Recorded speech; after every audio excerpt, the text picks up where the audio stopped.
He thought it was just a lucky thrift store find, a warm coat for winter.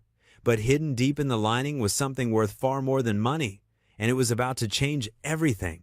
When he returned the ring, it brought him face to face with the woman he once loved, now one of the richest people in the state. Their reunion could have been a second chance at happiness, until a child's innocent whisper to a powerful man stopped the gala cold. Now, secrets long buried are clawing their way to the surface, and someone will do anything to keep them hidden. He's fighting to protect the people he loves, while the world decides if he's a hero or a fraud. But when the truth finally comes out, will it set them free or destroy them all? Before we get into the story, comment below where in the world you are watching from today. The December wind whipped off Lake Michigan, cutting through Danny Brooks's thin jacket like it was made of paper. His ears stung in the morning cold as he walked beside his granddaughter Maya down Cedar Harbor's sleepy streets. Christmas decorations hung limp and frozen on the lampposts, their tinsel barely twinkling in the weak winter light. "You sure you don't want me to grab you a warmer coat from the church donation box?" Maya asked, pulling her own second-hand parka tighter around her shoulders. Her backpack was covered in patches and pins she'd collected over the years, each one telling its own story. Danny shook his head, a small smile creasing his weathered face. "I'm fine, kiddo. Been through worse in the army." But he couldn't help rubbing his hands together for warmth as they waited at the crosswalk. Maya gave him a look that was far too knowing for her 13 years. "Grandpa, being cold in the past doesn't make you less cold now." "When did you get so smart?" Danny chuckled, ruffling her dark hair.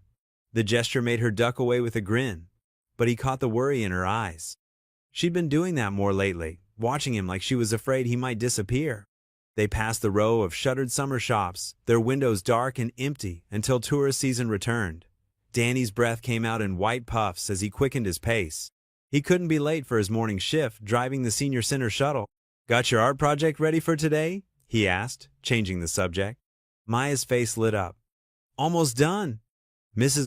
Chin says my winter scene might make it into the school showcase." She pulled out her sketchbook, flipping to a half-finished drawing of the harbor and snow. Even in pencil, the piece captured the quiet beauty of their lakeside town. "That's my girl," Danny said softly, pride warming his chest despite the cold.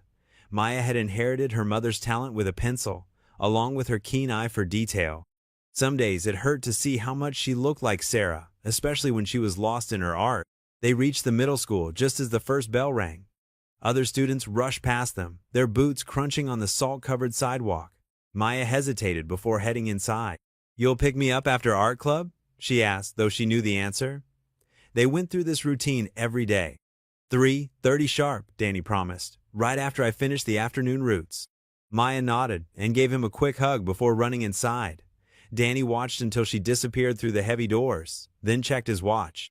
If he hurried, he could make it to the senior center in time for his first pickup. The day passed in a blur of steering wheels and friendly conversations with his elderly passengers. Between his morning shuttle route and his afternoon maintenance work at the community center, Danny barely had time to notice the growling in his stomach. He'd skipped lunch again, saving the money for Maya's art supplies. By evening, his shoulders ached from the long day as he climbed the stairs to their small apartment above the hardware store. The smell of pasta greeted him. Maya had started dinner using the last of their spaghetti and sauce. "You didn't have to cook," Danny said, hanging up his thin jacket. "You always cook," Maya replied, stirring the pot with the confidence of someone who'd learned to be self-sufficient too young. "Besides, I finished my homework early." They ate at their small kitchen table, sharing stories about their day. Maya talked about her art teacher's praise, while Danny described how Mrs. Rodriguez from the senior center had taught him to say thank you in Spanish. After dinner, while Maya worked on her drawing, Danny remembered the paper bag he'd picked up from the thrift store during his lunch break. He'd spotted the navy peacoat in the window and couldn't believe the $7 price tag. It looked warm, almost new, a rare find. He pulled the coat from the bag, admiring the thick wool and brass buttons. As he ran his hands over the lining, his fingers caught on something strange, a small bump in the silk. Curious, he felt along the seam until he found a hidden pocket, carefully sewn into the lining. Danny's mechanic's fingers worked carefully, gently pulling at the stitches until they gave way. Inside, he found a small velvet pouch, its deep purple fabric soft with age. His heart began to thud as he loosened the drawstring. Something heavy fell into his palm, a ring that caught the kitchen light and threw it back in brilliant blue sparkles. The platinum band held a cornflower sapphire, its facets clear and bright despite the years it must have spent hidden away. Turning it in his fingers, Danny noticed an inscription inside the band, E+D, Psalm 27. He stared at the ring, suddenly aware of the weight of history in his hand. This wasn't just a piece of jewelry. It was someone's treasure, someone's story, someone's love tucked away and forgotten in a thrift store coat. His heart pounded as he held it under the kitchen light, wondering how such a precious thing had found its way to him. Danny's mop swished across the church hall's worn linoleum in steady strokes, but his mind was elsewhere. The velvet pouch in his jacket pocket seemed to weigh 100 pounds. Every few minutes, his hand would drift to check it was still there, the platinum ring with its brilliant blue sapphire safely tucked away. Morning light filtered through the stained glass windows, casting colored patterns across the freshly cleaned floor. The familiar scent of pine cleaner filled the air, mixing with the lingering traces of yesterday's coffee hour.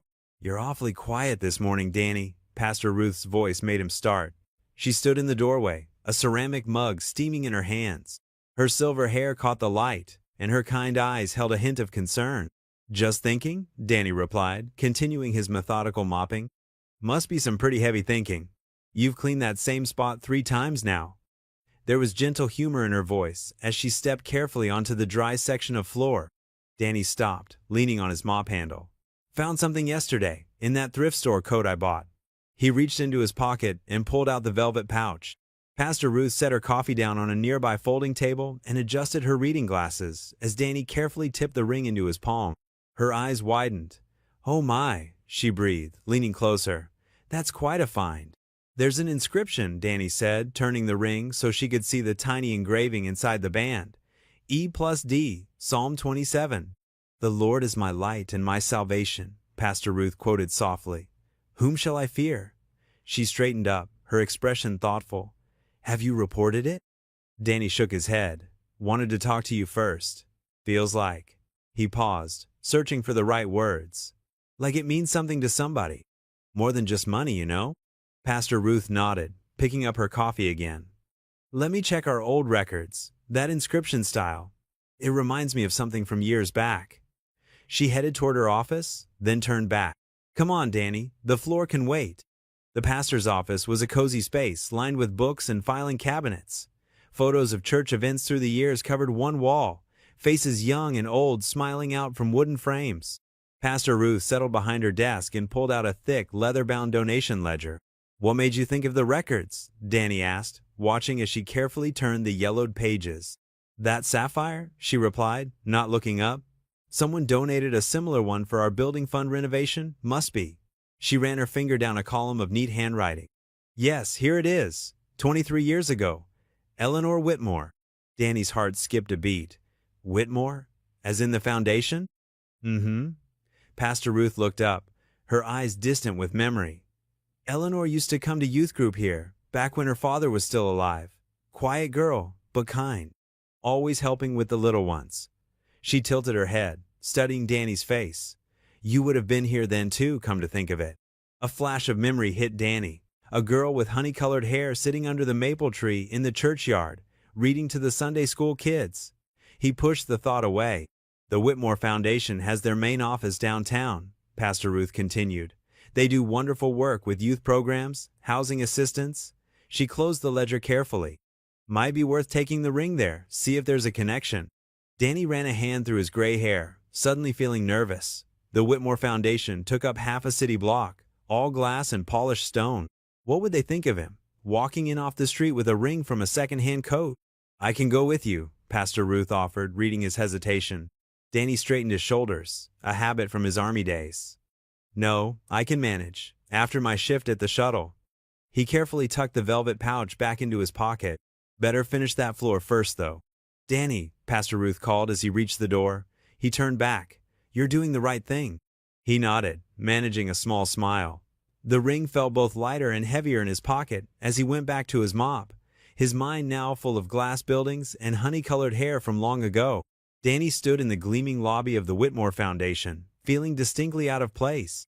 The pressed navy peacoat, freshly dry-cleaned with his last few dollars, did little to mask his discomfort among the polished marble floors and artistic light fixtures that seemed to float like clouds beneath the soaring ceiling.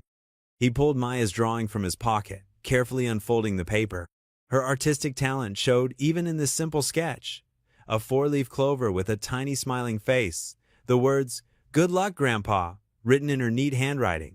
The corners of his mouth lifted, despite his nervousness. At the circular reception desk, a young woman with perfectly styled hair looked up from her computer screen.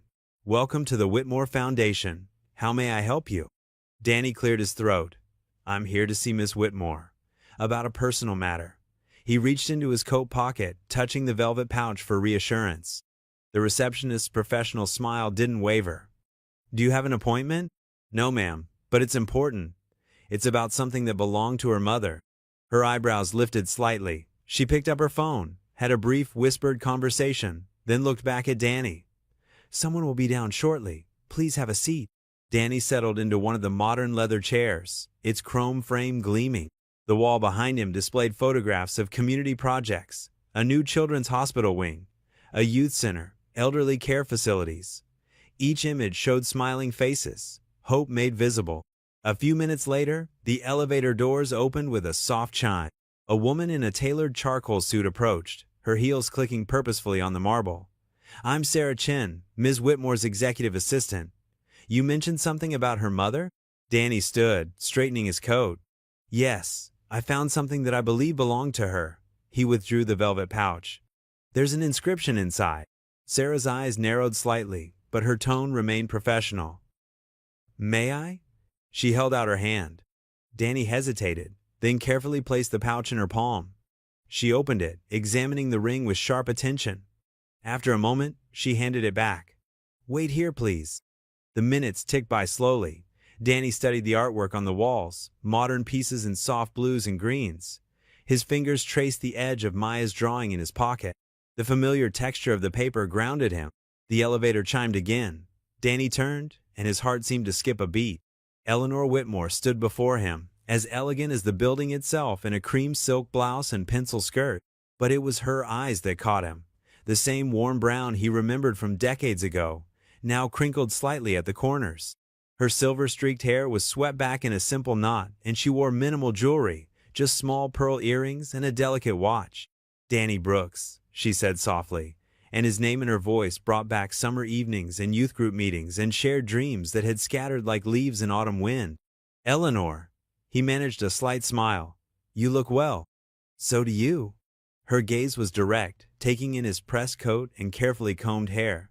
"Sarah said you found something of my mother's?" Danny nodded, withdrawing the pouch once more. "In a thrift store coat I bought. It was sewn into the lining." He held it out to her. "The inscription made me think it might be important." Eleanor opened the pouch with careful fingers. When the ring slipped into her palm, her breath caught audibly. "Oh," she whispered. Her composure wavered for just a moment as she traced the sapphire with a fingertip. "I never thought I'd see this again." She looked up at him, her eyes bright with unshed tears. "My father gave this to my mother when they were young. She used to say it gave her courage, that the blue reminded her of heaven watching over her." Eleanor's voice grew softer. "When she died, I wore it on a chain. But then it disappeared during a move, and I—" She trailed off, closing her fingers gently around the ring. "Pastor Ruth helped me track down where it might have come from," Danny explained. "When she mentioned your name, I remembered you used to wear a ring on a chain, back in youth group." Eleanor's smile held a touch of wonder. "You remembered that?" "I remember a lot of things," Danny said simply. She studied him for a moment, then gestured toward the elevator. "Would you join me for coffee in my office? I'd like to hear how you've been." In her corner office, floor-to-ceiling windows offered a view of the harbor. A coffee station occupied one corner, and comfortable chairs were arranged around a low table. It felt less formal than Danny had expected, with family photos on the desk and children's artwork framed on one wall. Eleanor prepared 2 cups of coffee with practiced ease. "Still take it black?" she asked, and Danny nodded, surprised she remembered. They sat, the ring resting between them on the table. Eleanor added a splash of cream to her cup. "Maya's artwork?" she asked, nodding toward the paper peeking from his pocket. "My granddaughter," Danny said, a note of pride creeping into his voice. "She's 13, quite the artist." You're a grandfather. Eleanor's smile was genuine. That suits you somehow. Are you still in Cedar Harbor? Never left. Drive the senior shuttle part-time. Do maintenance work at New Hope Church. He sipped his coffee. Maya lives with me now. Her mom, my daughter Sarah, passed 3 years ago. Oh, Danny, I'm so sorry. Eleanor's hand moved as if to reach for his, then settled back on her cup. Their conversation flowed easier than he'd expected, memories mixing with careful questions about the present. Eleanor's laugh was still the same, warm and quick, like sunshine breaking through clouds.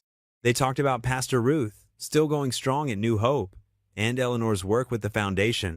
I can't thank you enough for bringing this back, Eleanor said finally, lifting the ring. It means more than I can say.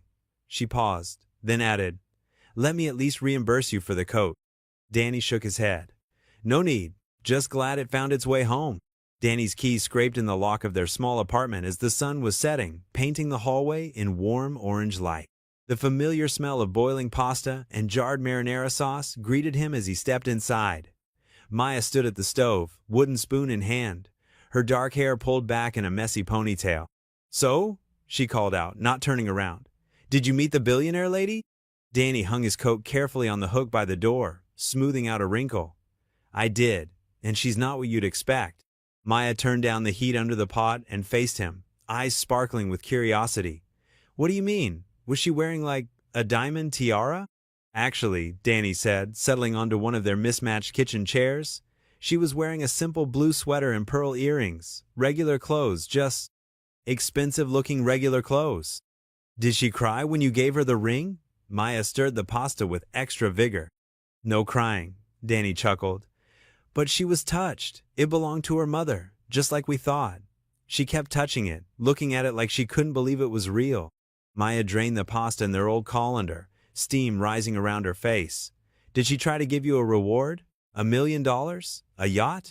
Maya Brooks, you've been watching too many movies. Danny got up to help her with the sauce. She offered, but I told her finding the rightful owner was reward enough.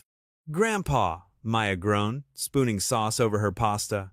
We could have gotten a new car, one where the heater actually works. Hey now, Danny protested, reaching for the Parmesan cheese. That car has character. They settled at their small kitchen table, where a stack of Maya's homework had been pushed to one side. The pasta was slightly overcooked, but Danny didn't mind. He'd eaten far worse during his army days. So what did you talk about? Maya twirled spaghetti around her fork. In her fancy office? Danny paused, memories of that afternoon washing over him. Eleanor's office had been surprisingly cozy, walls lined with books, photographs of community projects, and a large window overlooking the city. They'd sat in comfortable chairs while an assistant brought them coffee in delicate cups. We talked about the old days, actually, he said carefully. Turns out, we knew each other back in high school. She used to come to youth group at New Hope Church. Maya's fork clattered against her plate. Wait, what? You knew her when you were young? How come you never told me? It was a long time ago, sweetheart. Different lives. Danny took a sip of water, hoping Maya wouldn't press for details. But of course she did. She was 13 and naturally curious about everything. Was she nice back then too? Did you guys hang out? Danny smiled despite himself, remembering Eleanor's laugh when he'd mentioned the maple tree where they used to meet after school. She was very nice, smart, always helping people. Even then, we were friends. Maya narrowed her eyes, studying his face with that perceptive look that sometimes made him wonder if she could read minds. Just friends? That's ancient history, Danny said firmly, standing to clear his plate. What matters is the ring found its way home. Maya helped him wash the dishes, but she wasn't done with her questions. Did she remember you right away? Danny thought about the moment of recognition in Eleanor's eyes, how her professional mask had softened into something more real. She did. Said I hadn't changed much, except for the gray hair. You're not that gray, Maya protested loyally. Just distinguished, like that actor in the movie we watched last week. Danny laughed, flicking soap bubbles at her. Now you're just trying to make your old grandpa feel better. They were just finishing up the dishes when something slid under their front door with a soft whisper. Maya darted over to pick it up. Grandpa? She exclaimed, holding up a cream-colored envelope. It's got the Whitmore Foundation logo on it. Danny dried his hand slowly, trying to calm his suddenly racing heart. The envelope was thick, expensive paper, addressed to Mr. Daniel Brooks and Miss Maya Brooks in elegant script. Maya bounced on her toes as he carefully opened it. Inside was an invitation, the gold lettering catching the light. The Whitmore Foundation cordially invites you to attend our annual Winter Gala. Are we going? Maya's eyes were wide with excitement. Please say we're going. Danny looked at his granddaughter's hopeful face, then back at the invitation. The gala was in 2 days. He thought about his one good suit, probably too tight now, and Maya's lack of formal wear. He thought about feeling out of place among wealthy donors and society people. But then he remembered Eleanor's kind eyes, the way she'd said, "I'd love to show Maya our youth art program." She'd mentioned it casually, but he'd caught the genuine interest when he told her about Maya's drawing. The invitation trembled slightly in his hands. 2 worlds were about to collide, and he wasn't sure if he was ready for what that might mean. Maya was still watching him, practically vibrating with anticipation. "Grandpa?" He looked at the invitation again, at their names written so carefully on the envelope. Whatever came next, he couldn't deny his granddaughter this chance at something extraordinary. "Well," he said, smiling at Maya's eager face, "I guess we better figure out what to wear to a gala." The morning light filtered through the thrift shop's dusty windows, casting long shadows across racks of secondhand clothes. Danny pushed open the familiar door, its bell chiming softly above him. The store smelled of old books and laundered fabric, a comforting scent he'd known since Maya first came to live with him. Pastor Ruth stood behind the counter, sorting through a box of donated items. Her silver hair caught the light as she looked up, a knowing smile spreading across her face. "Well, if it isn't our very own fairy tale hero," she said, adjusting her reading glasses. "I heard your meeting with Eleanor went well." Danny felt his ears grow warm. News travels fast in Cedar Harbor. Small towns, big hearts, loose lips. Pastor Ruth chuckled. She reached beneath the counter and pulled out a cardboard box. "I've been waiting for you." "Oh?" Danny raised an eyebrow, stepping closer. "Can't have you go into a fancy foundation gala without proper attire?" She began rifling through the box, her hands moving with purpose. "Someone donated these last week, practically new." She pulled out several ties, laying them carefully on the counter. They were indeed in good condition, though clearly pre-owned. One caught Danny's eye, a deep navy silk with subtle diagonal stripes. "That's too much, Pastor Ruth. I just came to say thank you for your help with the ring." "Daniel Brooks," she said, using his full name the way she did when she wouldn't take no for an answer. "Accepting kindness isn't the same as accepting charity. Besides, these ties need a good home." Danny ran his fingers over the navy silk. It reminded him of his service dress uniform from his army days. "Maya did say I needed to look presentable." "Smart girl, that granddaughter of yours." Pastor Ruth pushed the tie toward him. "She gets that wisdom from somewhere, you know." Danny cleared his throat, emotion suddenly thick in his voice. "Her mother, Sarah, was always the clever one." Pastor Ruth's face softened. "She was, and she'd be so proud of how you've raised Maya." She paused, studying him. "Sarah would want you to have some happiness too, Danny."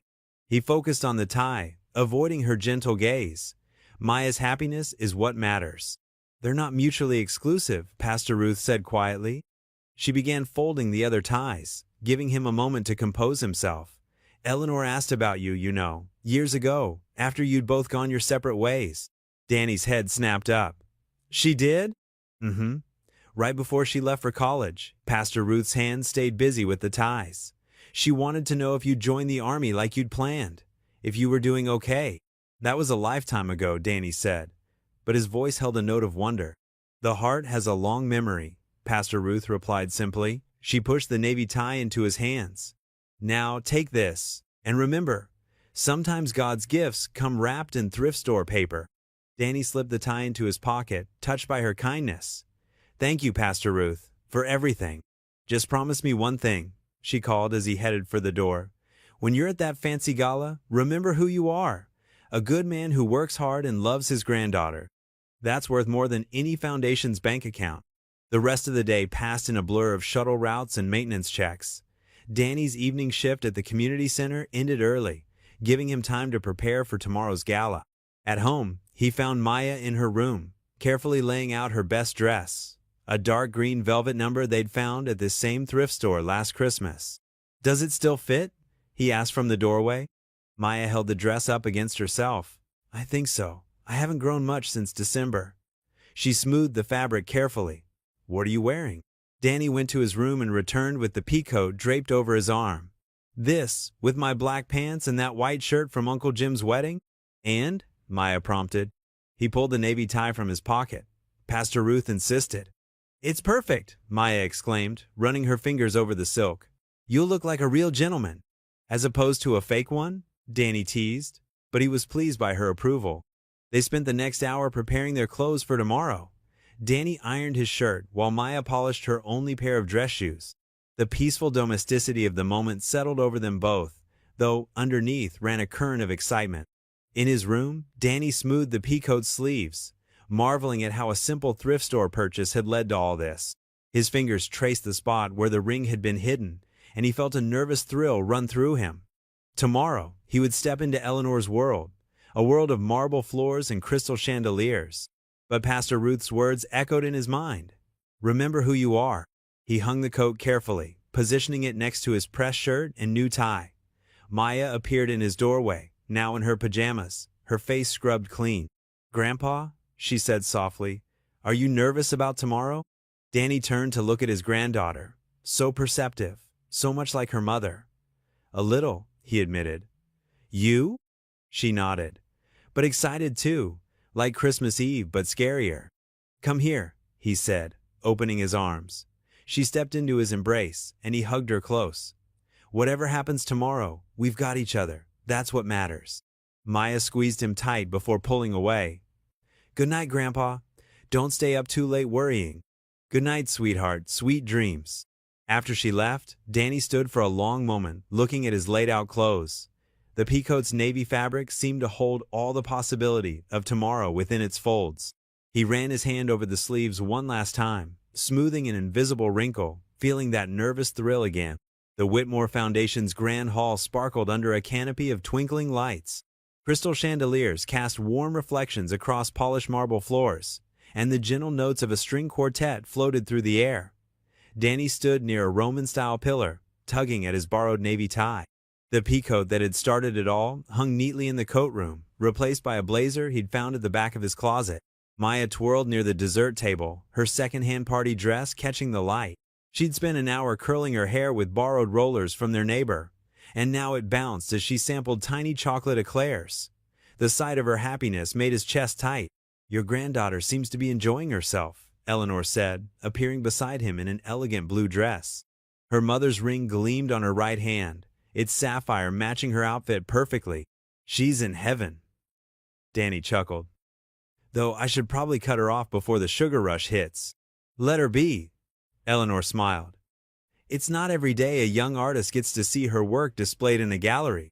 Danny followed her gaze to where Maya's drawings hung in the youth art section. His granddaughter had insisted on contributing 3 pieces, including a detailed sketch of the sapphire ring that had brought them here. Across the room, Rosa Martinez moved efficiently between guests with a tray of champagne flutes. Her uniform was crisp and professional, but Danny noticed how she kept her eyes down, speaking only when spoken to. Her son Tommy sat quietly in a corner near the kitchen entrance, coloring in a book Eleanor had given him. Mr. Hargreaves certainly knows how to work a room, Eleanor observed, nodding toward the center of the hall. Clayton Hargreaves stood surrounded by admirers, his $1,000 suit and camera-ready smile on full display. He gestured animatedly, drawing laughs from the small crowd of donors and board members, hanging on his every word. Guy reminds me of a car salesman I knew back in Detroit, Danny muttered. Sold lemons with a smile. Eleanor's lips twitched. Clay does have a certain polish to him. The donors love it. The string quartet finished their piece, and applause rippled through the room. Maya bounded over, her cheeks flushed with excitement and sugar. Grandpa, Mrs. Whitmore, you have to try these tiny lemon tarts. She held up a small pastry. They're like sunshine in your mouth. That's quite a review, Eleanor laughed. I'll have to tell our caterer. Danny noticed Tommy had left his coloring corner and was now wandering through the crowd, his small face curious as he watched the adults in their fancy clothes. Rosa appeared to have noticed too. She set down her tray and started moving toward him, but a guest stopped her with a request. The Foundation's youth programs are really something special, Danny said, watching Maya chat animatedly with a young violinist from the quartet. Maya hasn't stopped talking about the art classes since you mentioned them. We try to create opportunities, Eleanor replied, though sometimes I wonder if we're doing enough. She paused, watching Clayton work the room. Some of our board members are more interested in photo ops than actual change. Tommy continued his quiet exploration of the party, weaving between elegant gowns and pressed suits. He stopped near Clayton's group, his wide eyes taking in the man's animated gestures and booming laugh. Danny saw Rosa finally break free from the guest who detained her. She started moving quickly but carefully through the crowd, trying not to draw attention. But Tommy had already reached up and tugged on Clayton's sleeve. The conversation in the group paused. Clayton looked down, his practiced smile firmly in place. "Well, hello there, young man. Are you lost?" The room seemed quiet, or maybe it was just Danny's perception as he watched the scene unfold. Tommy's clear, innocent voice carried in the sudden lull between musical numbers. "Mommy says you're my daddy." The silence that followed felt like a physical thing. Clayton's smile froze, then flickered. Several guests stepped back, creating a small space around the man and child. Champagne glasses paused halfway to lips. The string quartet's next piece faltered before it began. Rosa reached them then, her face drained of color. Her hands trembled as she gripped Tommy's shoulders. "I'm so sorry, Mr. Hargreaves, he's just confused. Children say such silly things." Two security guards materialized seemingly from nowhere, their faces professionally blank. "Ma'am, why don't we step into the office? We can sort out this misunderstanding." Danny took a step forward, but Eleanor's hand touched his arm, holding him back. Her face had gone carefully neutral, but he could feel the tension in her light grip. Rosa clutched Tommy to her side as the guards escorted them away from the main hall. The boy looked confused, his small voice carrying back. "But Mommy, you said—" The heavy doors closed behind them, cutting off his words. Clayton recovered quickly, letting out a practiced laugh that seemed to break the spell over the room. "Well, children and their imaginations, am I right?" He raised his champagne glass. "Now, as I was saying about our latest development project," the crowd slowly began to return to their conversations, though Danny noticed several people whispering behind their hands, throwing glances toward the doors where Rosa and Tommy had disappeared. The string quartet finally began their next piece, the music slightly too loud, as if trying to cover the lingering discomfort in the air. Maya appeared at Danny's side, clutching his hand. She'd seen enough in her young life to recognize when something was wrong. "Grandpa, is Tommy okay?" Danny squeezed her hand, feeling Eleanor's grip tighten slightly on his other arm. "I hope so, sweetheart," he said quietly. "I hope so." Danny's kitchen was quiet, except for the soft hum of the old radio and the gentle clink of his coffee mug against the worn formica table. Morning sunlight streamed through the window, catching dust motes in its golden beams. He'd gotten up early, unable to sleep after the events of last night's gala. The radio's morning news buzzed in the background while he stirred a second spoonful of sugar into his coffee. Maya was still asleep, exhausted from the late night and sugar crash that had followed. And in local news, the radio announcer's voice suddenly cut through his thoughts. Controversy erupted at last night's Whitmore Foundation gala when Danny's hand froze mid-stir. The story that followed made his stomach drop. According to the Cedar Harbor Daily, a former custodian who recently claimed to have found a valuable family heirloom caused further drama when he reached for his phone, fingers trembling slightly as he pulled up the local news website. There it was, splashed across the screen in bold letters. "Custodian crasher claims heirloom, causes paternity scene." The coffee turned bitter in his mouth as he read further. The article twisted everything, painted him as an opportunist who'd somehow engineered both the ring's discovery and the incident with Rosa's son. They'd even dug up his employment history, noting his 2 jobs and modest apartment as if they were evidence of desperation rather than honest work. A soft knock at the door made him jump. Maya appeared in the hallway, rubbing sleep from her eyes. "Grandpa? Someone's here." Danny opened the door to find Eleanor standing there, her usual polished appearance replaced by simple jeans and a sweater. Her face was tight with concern, and behind her stood Rosa, wrapped in a plain coat, eyes red-rimmed from crying. "May we come in?" Eleanor asked quietly. Danny stepped back, gesturing them inside. Maya, sensing the tension, disappeared back to her room without being asked. "I'm so sorry about this, Danny," Eleanor said as they settled around the kitchen table.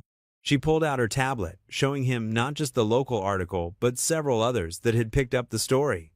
"Clayton's PR team works fast. They're trying to get ahead of the story by discrediting you both."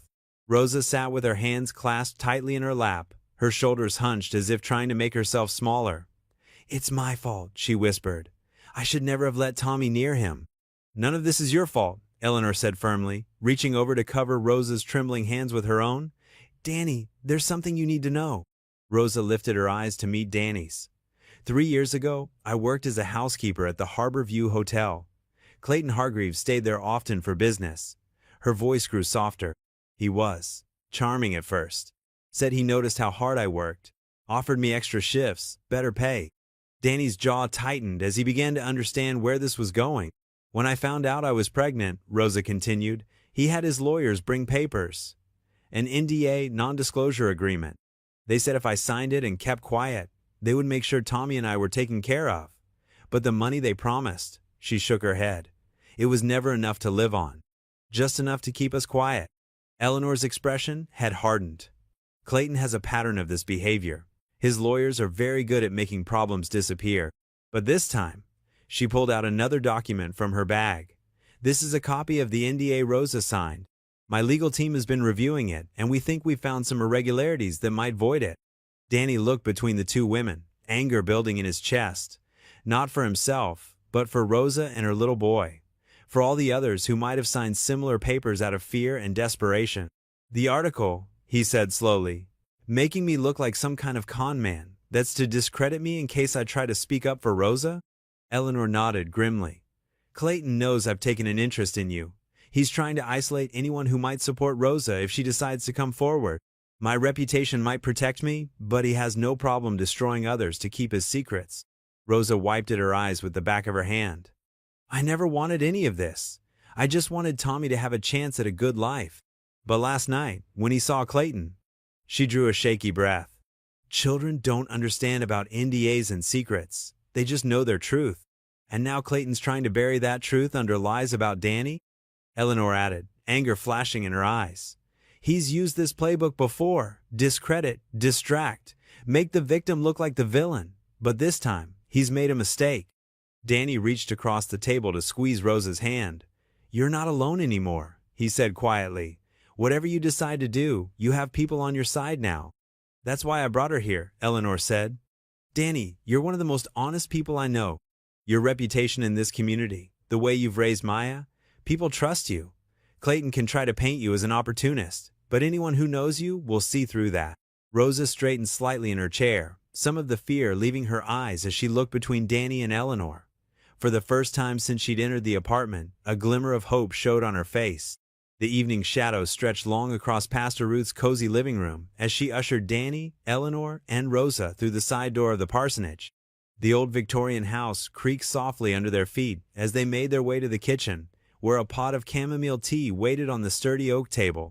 Rosa's hands trembled as she accepted a steaming mug, her eyes darting occasionally to the curtained windows. Tommy was asleep in the next room, curled up on the pastor's plaid couch with his favorite toy truck clutched to his chest. "You're safe here," Pastor Ruth assured her, settling into her usual chair at the head of the table. The warm yellow light from the overhead lamp cast a gentle glow on her silver hair. "No reporters, no cameras, just friends." Eleanor sat straight-backed in her chair, but her usual polished demeanor had softened. She'd changed from her business attire into a simple sweater and slacks. "Rosa, please tell Danny what you told me earlier. He needs to understand what we're up against." Rosa's fingers tightened around the warm mug. "I worked at Clayton's hotel 3 years ago," she began, her voice barely above a whisper. He would come to inspect the properties late at night, always alone." She swallowed hard. "When I found out I was pregnant, he made me sign papers. Said if I ever told anyone, he would make sure I was deported." Danny's jaw clenched. The man he'd seen at the gala, with his expensive suit and practiced smile, had seemed so untouchable. Now that carefully crafted image was cracking, revealing something ugly underneath. "The NDA she signed is full of holes," Eleanor added, pulling out a folder. "My legal team reviewed it this afternoon, but Clayton has connections in immigration enforcement. He's already proved he's willing to use them." Pastor Ruth reached over and patted Rosa's hand.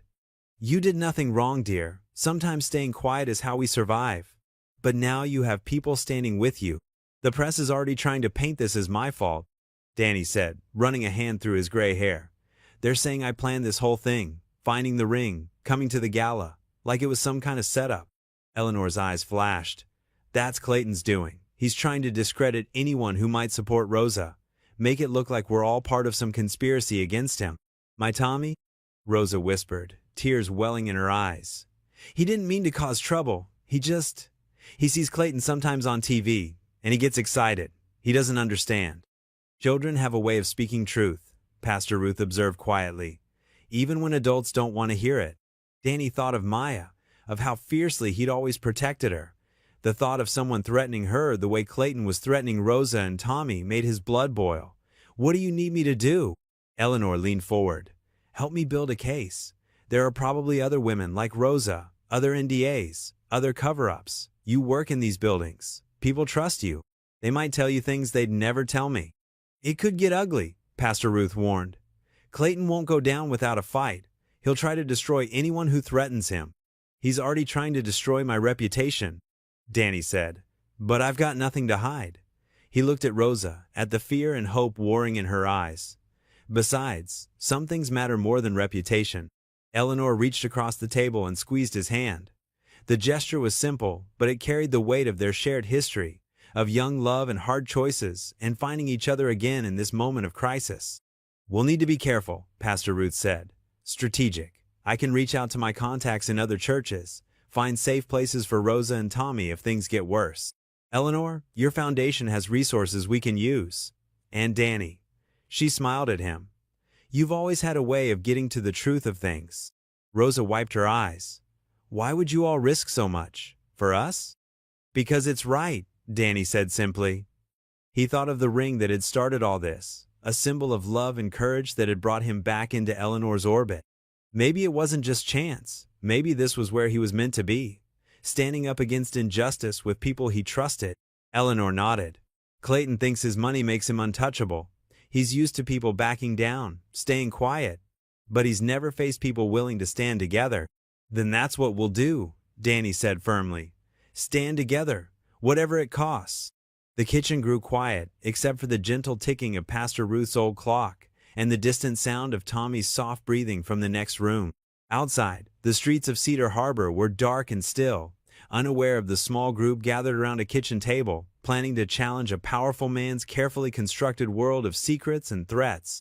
Rosa's hands had steadied around her mug, drawing strength from the quiet determination around her. Pastor Ruth smiled her gentle, knowing smile, and Eleanor looked at Danny with the same warmth he remembered from their youth, tempered now by years of experience and the weight of the fight ahead. They had found their purpose, their reason to stand firm against the coming storm. It wasn't just about clearing Danny's name anymore. It was about protecting a mother and her child, about exposing long-buried truths, about proving that sometimes ordinary people could stand up to power and win. Danny looked around the table at these three women, the pastor with her quiet strength, the billionaire with her resources and resolve, and the young mother with her fierce love for her son. Whatever Clayton threw at them, they would face it together. The morning sun filtered through the tall windows of Eleanor's office, casting warm squares of light across the polished floor. Danny sat in one of the leather chairs facing her desk, his work-roughened hands resting on his knees. The peacoat, the one that had started it, all hung neatly on the coat rack by the door. Eleanor pulled a folder from her desk drawer and placed it between them. Her movements were precise, but there was a warmth in her eyes that hadn't been there during their first meeting. Danny, I need someone I can trust to oversee the facilities at the new mentorship center. He shifted in his chair, already forming a polite refusal. Eleanor, I appreciate the thought, but this isn't charity, she cut in, her voice firm but gentle. The position needs to be filled, and filled by someone who understands what we're trying to build here. She opened the folder, revealing a detailed contract. The salary is standard for the industry, with full benefits. You'd be managing maintenance, security, and coordinating with contractors. Danny leaned forward, scanning the first page. The salary figure made his eyes widen slightly, was more than his current 2 jobs combined. I don't have the fancy credentials some of your other employees probably do. Eleanor's laugh was soft and genuine. 20 years of military mechanical experience and problem-solving skills? That's worth more than a framed degree. She pulled out a sheet showing the center's blueprint.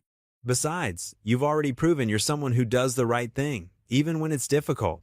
Danny studied the plans, his mechanic's mind automatically noting the heating systems, security points, and maintenance access. It's a big responsibility. Yes, it is. Eleanor's fingers traced the edge of her desk. And with everything happening with Rosa and Clayton, I need people I can count on. People who aren't afraid to stand up when things get tough. The mention of Rosa brought a determined set to Danny's jaw. He thought of her trembling hands at Pastor Ruth's table, of Tommy sleeping innocently on the couch. The press is already trying to paint me as someone looking for a handout. Taking this job now could make things harder, Eleanor acknowledged. But it could also give you a stronger position to help. Official access, authority, resources. She paused, then added softly, and you wouldn't have to work yourself to exhaustion between two jobs anymore. Danny thought of Maya, how she worried about him coming home late every night, how she tried to hide her concern behind jokes about his vampire schedule. He thought of the mentorship center, of what it could mean for kids like Hera, a safe place to create, to learn, to grow. The contract is for 1 year initially, Eleanor continued, sliding a pen across the desk, with option for renewal based on performance. Standard health insurance, retirement plan, paid vacation, things you've more than earned. Danny picked up the pen, its weight familiar yet somehow different from the ones he used to sign delivery logs or cleaning reports. You're sure about this? Even with everything that's happening? Eleanor's posture straightened, and for a moment he saw the steel beneath her gentle exterior. Especially with everything that's happening. We're building something important here, Danny. Something that could help a lot of people. I need someone who sees that bigger picture. He nodded slowly, understanding what she wasn't saying directly.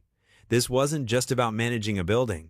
It was about creating a safe space, protecting people who needed it, standing firm when pressure came, and pressure would come. The contract sat between them, crisp and official.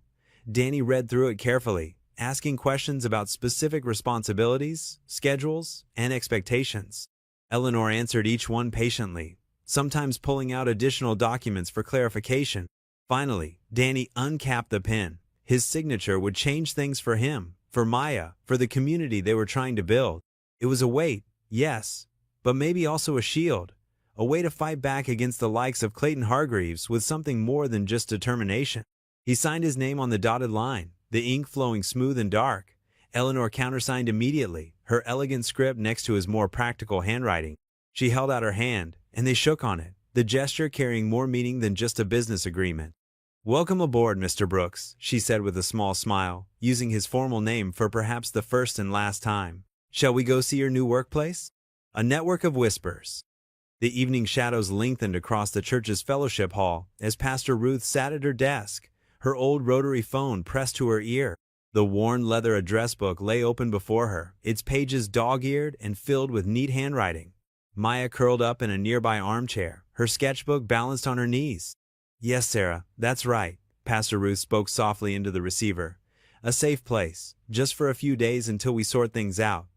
She made a note in her book, nodding. "God bless you, dear. I'll be in touch." Maya's pencil moved across the paper, capturing Tommy's joyful expression as she remembered him flying his red kite at the park last week. The sound of Pastor Ruth's quiet conversations had become a soothing backdrop to her drawing. Danny paced near the windows, his new peacoat draped over a chair. The weight of responsibility pressed on his shoulders, but he couldn't help feeling grateful for the small army of helpers Pastor Ruth was quietly assembling. "Brother James?" Pastor Ruth's voice brightened.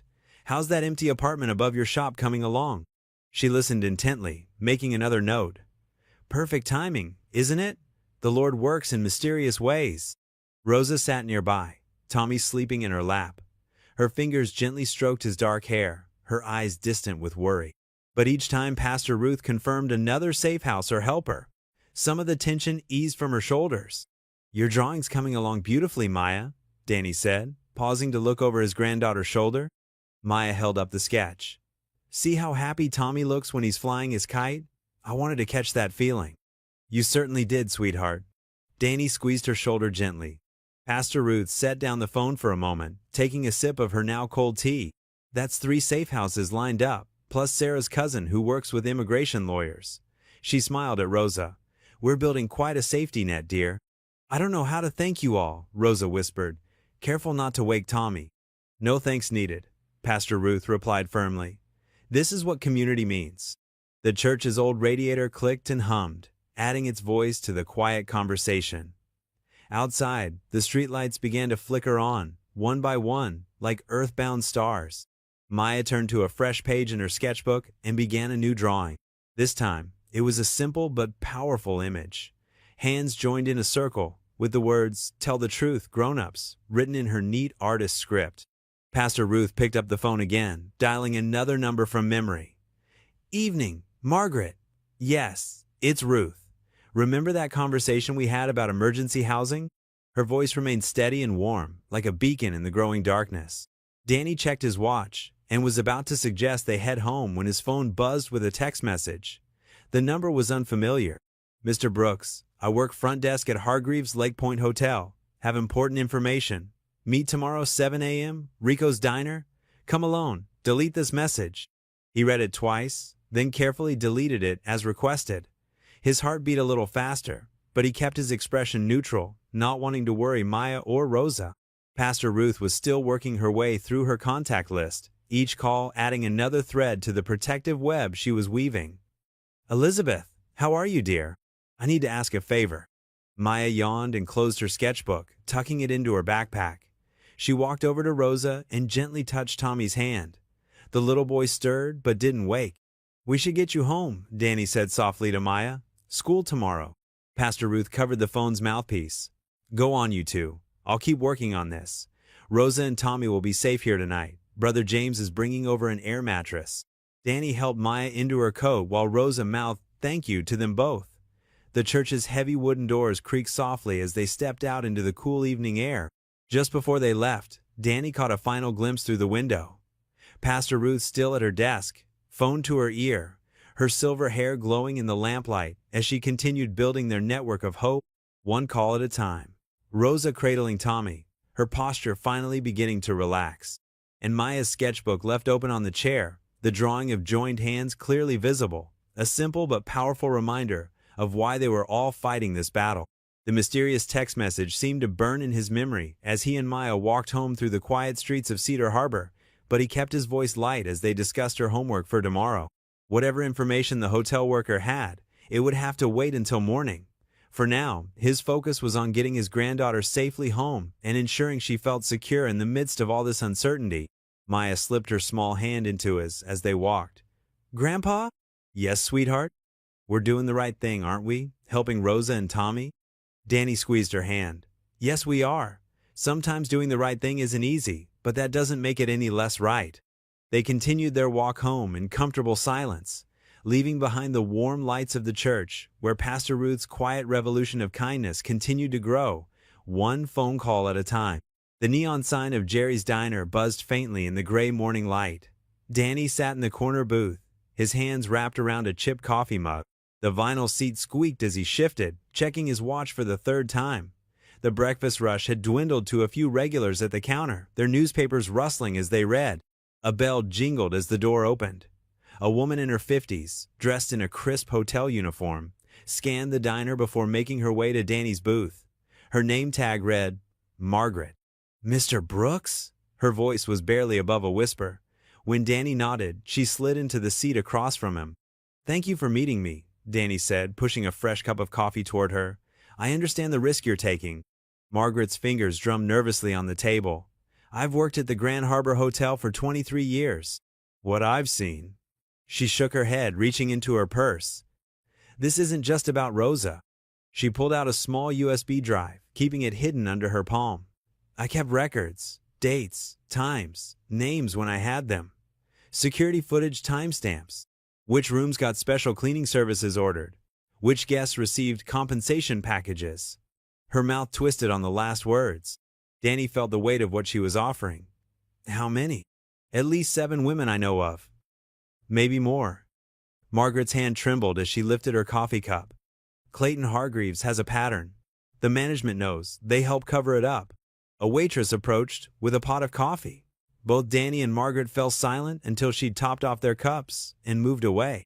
"The Foundation's legal team will protect your identity," Danny assured her. "Eleanor Whitmore herself gave me her word." Margaret's eyes widened slightly at Eleanor's name. "Miss Whitmore, she believes Rosa?" "She does." Danny's voice was firm. and she's not backing down. Margaret slid the USB drive across the table. Danny pocketed it quickly, feeling the small device like a burning coal against his chest. "There's something else," Margaret said, leaning forward. "Last month, one of the maids, Maria, she quit suddenly. No notice, just disappeared. The timing." She swallowed hard. It was right after Mr. Hargreaves stayed in the presidential suite. Danny's coffee turned bitter in his mouth. He pulled out a small notebook, jotting down the details. "Do you have Maria's last name?" Margaret nodded, writing it on a napkin along with the date. "I tried calling her number, but it's disconnected." She glanced at the diner's clock and straightened. "I need to get to work. My shift starts in 20 minutes. "Thank you," Danny said quietly. "This will help more than you know." Margaret stood, smoothing her uniform. "Mr. Brooks? Tell Miss Whitmore. Tell her some of us still believe in doing what's right." After she left, Danny sat for a while, watching steam rise from his coffee. His veteran's instincts, honed by years of reading situations and people, told him Margaret's information was solid. But it was also dynamite, the kind that could blow up in all their faces if they weren't careful.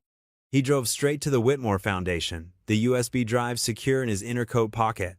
The lobby was quiet, most of the staff gone for lunch. Eleanor met him at the elevator, concern etched on her face. "How did it go?" she asked as they walked to her office. "Better than we hoped, worse than we feared." Danny handed her the drive. "Your legal team needs to see this right away." Eleanor's office was a warm space, despite its modern design, with photographs of community projects lining the walls. She called her head lawyer, James Chin, who arrived within minutes, tablet in hand. 2 more lawyers joined them, along with Eleanor's most trusted IT security expert. They gathered around the conference table as James plugged in the USB drive. The hotel logs appeared on the large screen. Dates, room numbers, special requests. Margaret's careful notes filled in the gaps, painting a picture that made Danny's stomach turn. The lawyers' expressions grew increasingly grave as they scrolled through the files. The timestamps matched the security footage references, the IT expert confirmed. "These haven't been altered." James Chin removed his glasses, rubbing the bridge of his nose. "This establishes a clear pattern of behavior, and the hotel management's involvement in the cover-ups." He shook his head. "This goes beyond just Mr. Hargreaves. Some of these women might be willing to come forward," one of the other lawyers suggested, "especially if they know they're not alone." Eleanor stood by the window, her reflection ghosted against the city skyline. "Find Maria," she said firmly, "and reach out to the others, carefully, respectfully. Let them know they have support if they choose to speak up." The legal team began sorting through the documents, making notes, building their case piece by careful piece. Danny watched their grave faces as they worked, knowing that Margaret's brave choice had just changed everything. "Thank you," Eleanor said softly, touching Danny's arm, "for being someone people trust with the truth." Danny thought of Maya's simple, powerful words in her sketch. "Tell the truth, grown-ups." Sometimes courage looked like a hotel concierge with a USB drive. Sometimes it looked like a billionaire willing to risk everything to protect the vulnerable. And sometimes it looked like his granddaughter, reminding them all what really mattered. The lawyers continued their review as the afternoon sun cast long shadows across Eleanor's office floor. Their faces remained grave as they uncovered more details, more patterns, more lives affected by power and silence. The mentorship center hummed with life on Saturday evening. Strings of warm lights crisscrossed the ceiling, casting a gentle glow over folding tables draped in checkered cloths. The aroma of competing chili recipes filled the air, mixing with the sound of laughter and choir practice drifting from the stage area. Maya stood in front of her artwork display, fidgeting with the edge of her blue dress. Her paintings and sketches lined the wall in neat rows, each one carefully framed by Danny the night before. The centerpiece was her largest work yet, a watercolor of Cedar Harbor's lighthouse at sunset, with small boats dotting the harbor like scattered dreams. "Your grandfather told me you were talented," Eleanor said, appearing beside Maya. She wore a simple sweater and slacks instead of her usual business attire. "But these are extraordinary." Maya's cheeks flushed pink. "Thank you, Miss Whitmore." "Eleanor," she corrected gently, "artists should be on a first-name basis, don't you think?" Danny approached carrying 3 bowls of chili, managing to balance them expertly. "The Jensen family recipe is definitely in the lead," he reported, handing them out, "though Mrs. Rodriguez's spicy version might give it a run for its money." The community center buzzed with activity around them. Pastor Ruth led the choir through their warm-ups, their voices blending in sweet harmony. Children darted between tables, their parents calling after them with fond exasperation. At one table, Rosa helped Tommy carefully color a picture, their heads bent together in concentration. "The turnout is amazing," Danny said, watching the room fill with more neighbors. Some he recognized from his shuttle route, others from the church. They all moved through the space with easy familiarity, stopping to admire artwork and sample different chili bowls. The choir began their first song, a hopeful melody about better days ahead. Eleanor's hand found Danny's arm, squeezing gently. "Dance with me?" Danny hesitated, but Maya gave him a playful push. "Go on, Grandpa. Show us your moves." Other couples were already making their way to the small dance floor. Danny offered Eleanor his hand, leading her to join them. The choir's voices soared, filling the room with warmth. "I haven't danced in years," Danny admitted quietly as they started to sway. Eleanor's eyes crinkled with amusement. "Like riding a bike, I suspect." She moved closer, her hand steady in his. "Do you remember the spring formal, senior year? You wore a yellow dress," Danny said without hesitation. "We danced to that Elvis song." "Can't help falling in love," Eleanor finished. Her voice grew soft with memory. "My father was so angry when I came home late." They turned slowly, finding their rhythm together. Around them, the community night continued in full swing. Maya had joined Tommy at his coloring table, showing him how to blend colors. Pastor Ruth walked between the chili stations with her judging clipboard, making appreciative noises. "Look at what you've built here," Danny said, nodding toward the bustling room. "All these people coming together, it matters." Eleanor's eyes grew bright. "We built it, all of us." She looked up at him. "I forgot what this felt like, being part of something real." The choir transitioned to another song, this one slower. Other dancers noticed Danny and Eleanor, smiling in their direction. Someone whispered, "About time." Gentle applause rippled through the crowd. Danny felt his ears grow warm, but he didn't pull away. Eleanor's hand was warm in his, her presence steady and sure. For just this moment, the weight of recent troubles seemed to lift. The music wrapped around them like a familiar blanket, and the community center glowed with possibility. Maya watched from her art wall, sketching quickly on a fresh page. Her grandfather's smile was the most genuine she'd seen in years. Around them, their community moved in its own gentle dance of connection, sharing food, stories, and simple kindness. The song drew to a close, but Danny and Eleanor stayed swaying for one more measure, their steps easy and unhurried. The crowd's soft applause felt like a blessing, a quiet celebration of something long overdue finding its way home. In that moment, surrounded by art and music and the warmth of neighbors, all the recent shadows seemed to retreat. Tomorrow would bring its own challenges.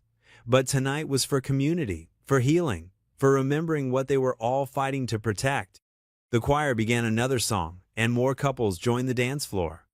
Danny and Eleanor continued their slow revolution, two people finding their way back to a rhythm they'd never quite forgotten.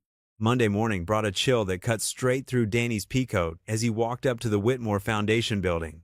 The USB drive felt heavy in his pocket, like it carried more than just digital files. Security waved him through. They knew him now, the facilities manager who'd returned the ring. The elevator climbed smoothly to the top floor. Danny's reflection in the polished doors showed a man trying his best to look composed, though his eyes carried the weight of too many sleepless nights. The doors opened to Eleanor's office suite, where her assistant Lisa gave him a quick, worried smile. "She's waiting for you," Lisa said, gesturing to the inner office.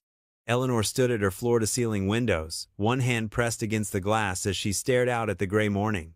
She turned when Danny entered, and he saw the shadows under her eyes matched his own. "Morning," he said softly, pulling out the USB drive. "The concierge said there's years of logs here, times, dates, room numbers, names of other staff who were paid to keep quiet." Eleanor took the drive with careful fingers, as if it might burn her. "Thank you, Danny. I'll have our IT team verify everything before we move forward." She walked to a wall, safe behind her desk, punched in a code, and secured the drive inside. "The board's been calling all morning," she said, settling into her chair. "Major donors, too. They're concerned about the foundation's reputation." Danny lowered himself into one of the visitor chairs. "Concerned about the truth coming out, you mean?" "Exactly." Eleanor's mouth tightened. "The Riverside Development Group is threatening to pull their funding for the youth arts program." The Hamilton Trust says they're reconsidering their position. Even the mayor called, suggesting we focus on less controversial initiatives. They're all connected to Clayton somehow, aren't they? Eleanor nodded, pulling up a spreadsheet on her computer.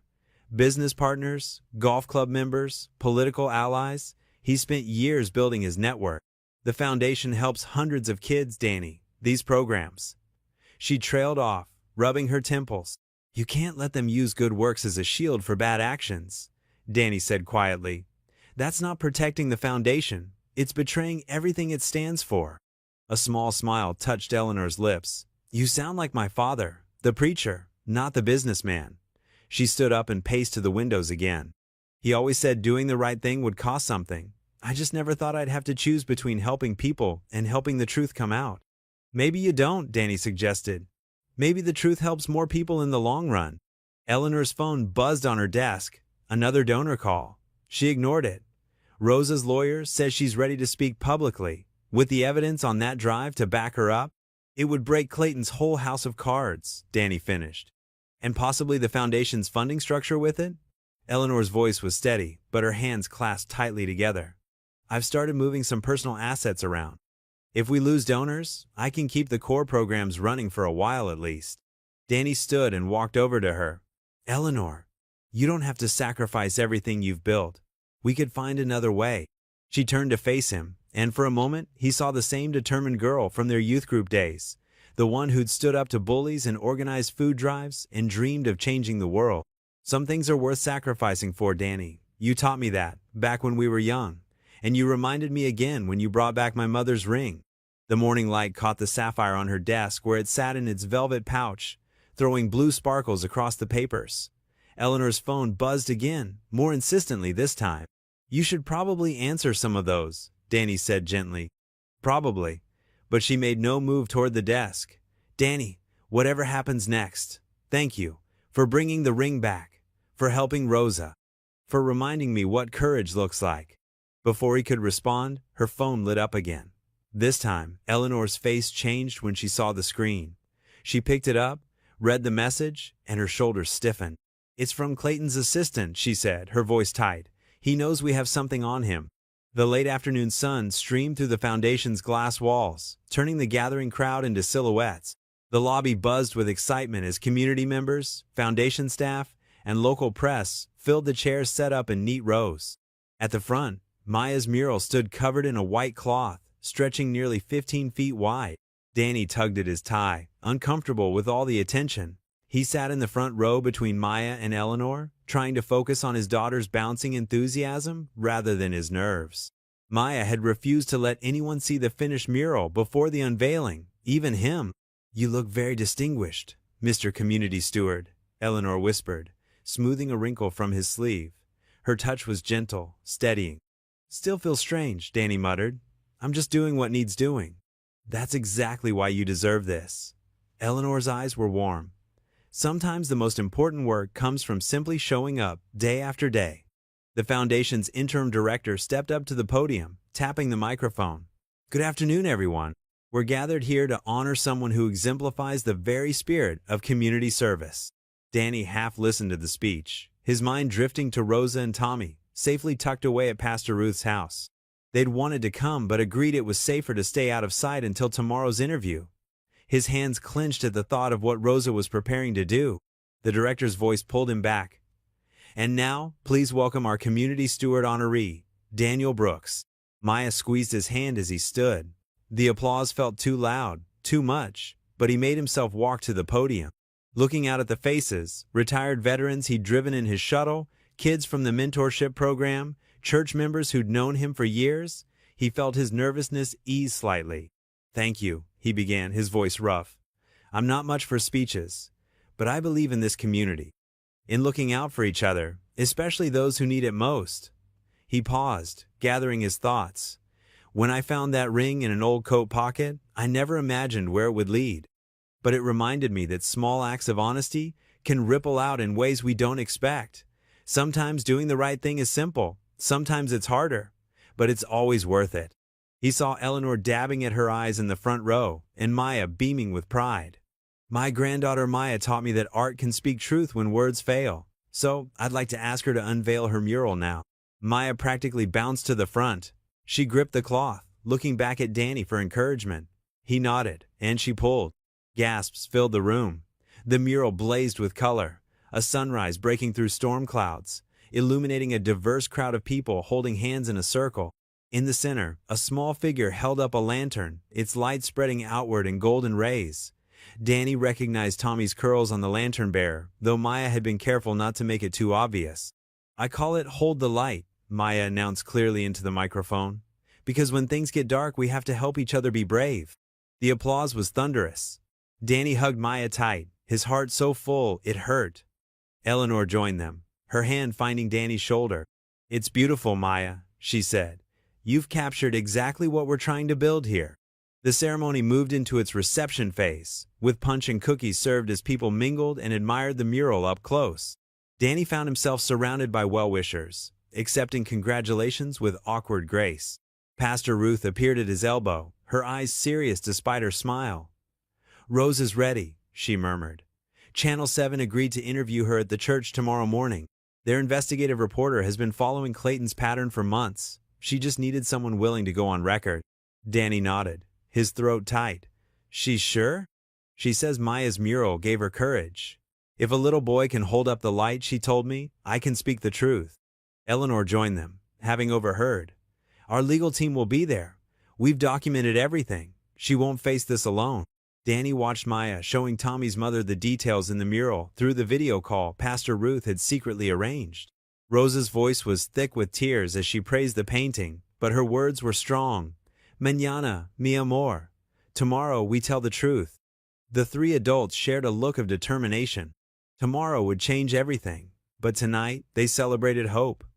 Captured in paint, built on trust, and sustained by the quiet courage of ordinary people choosing to stand together.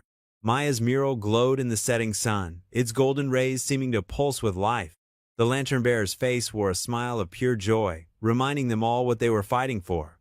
A future where truth prevailed and no one had to hide in shadows.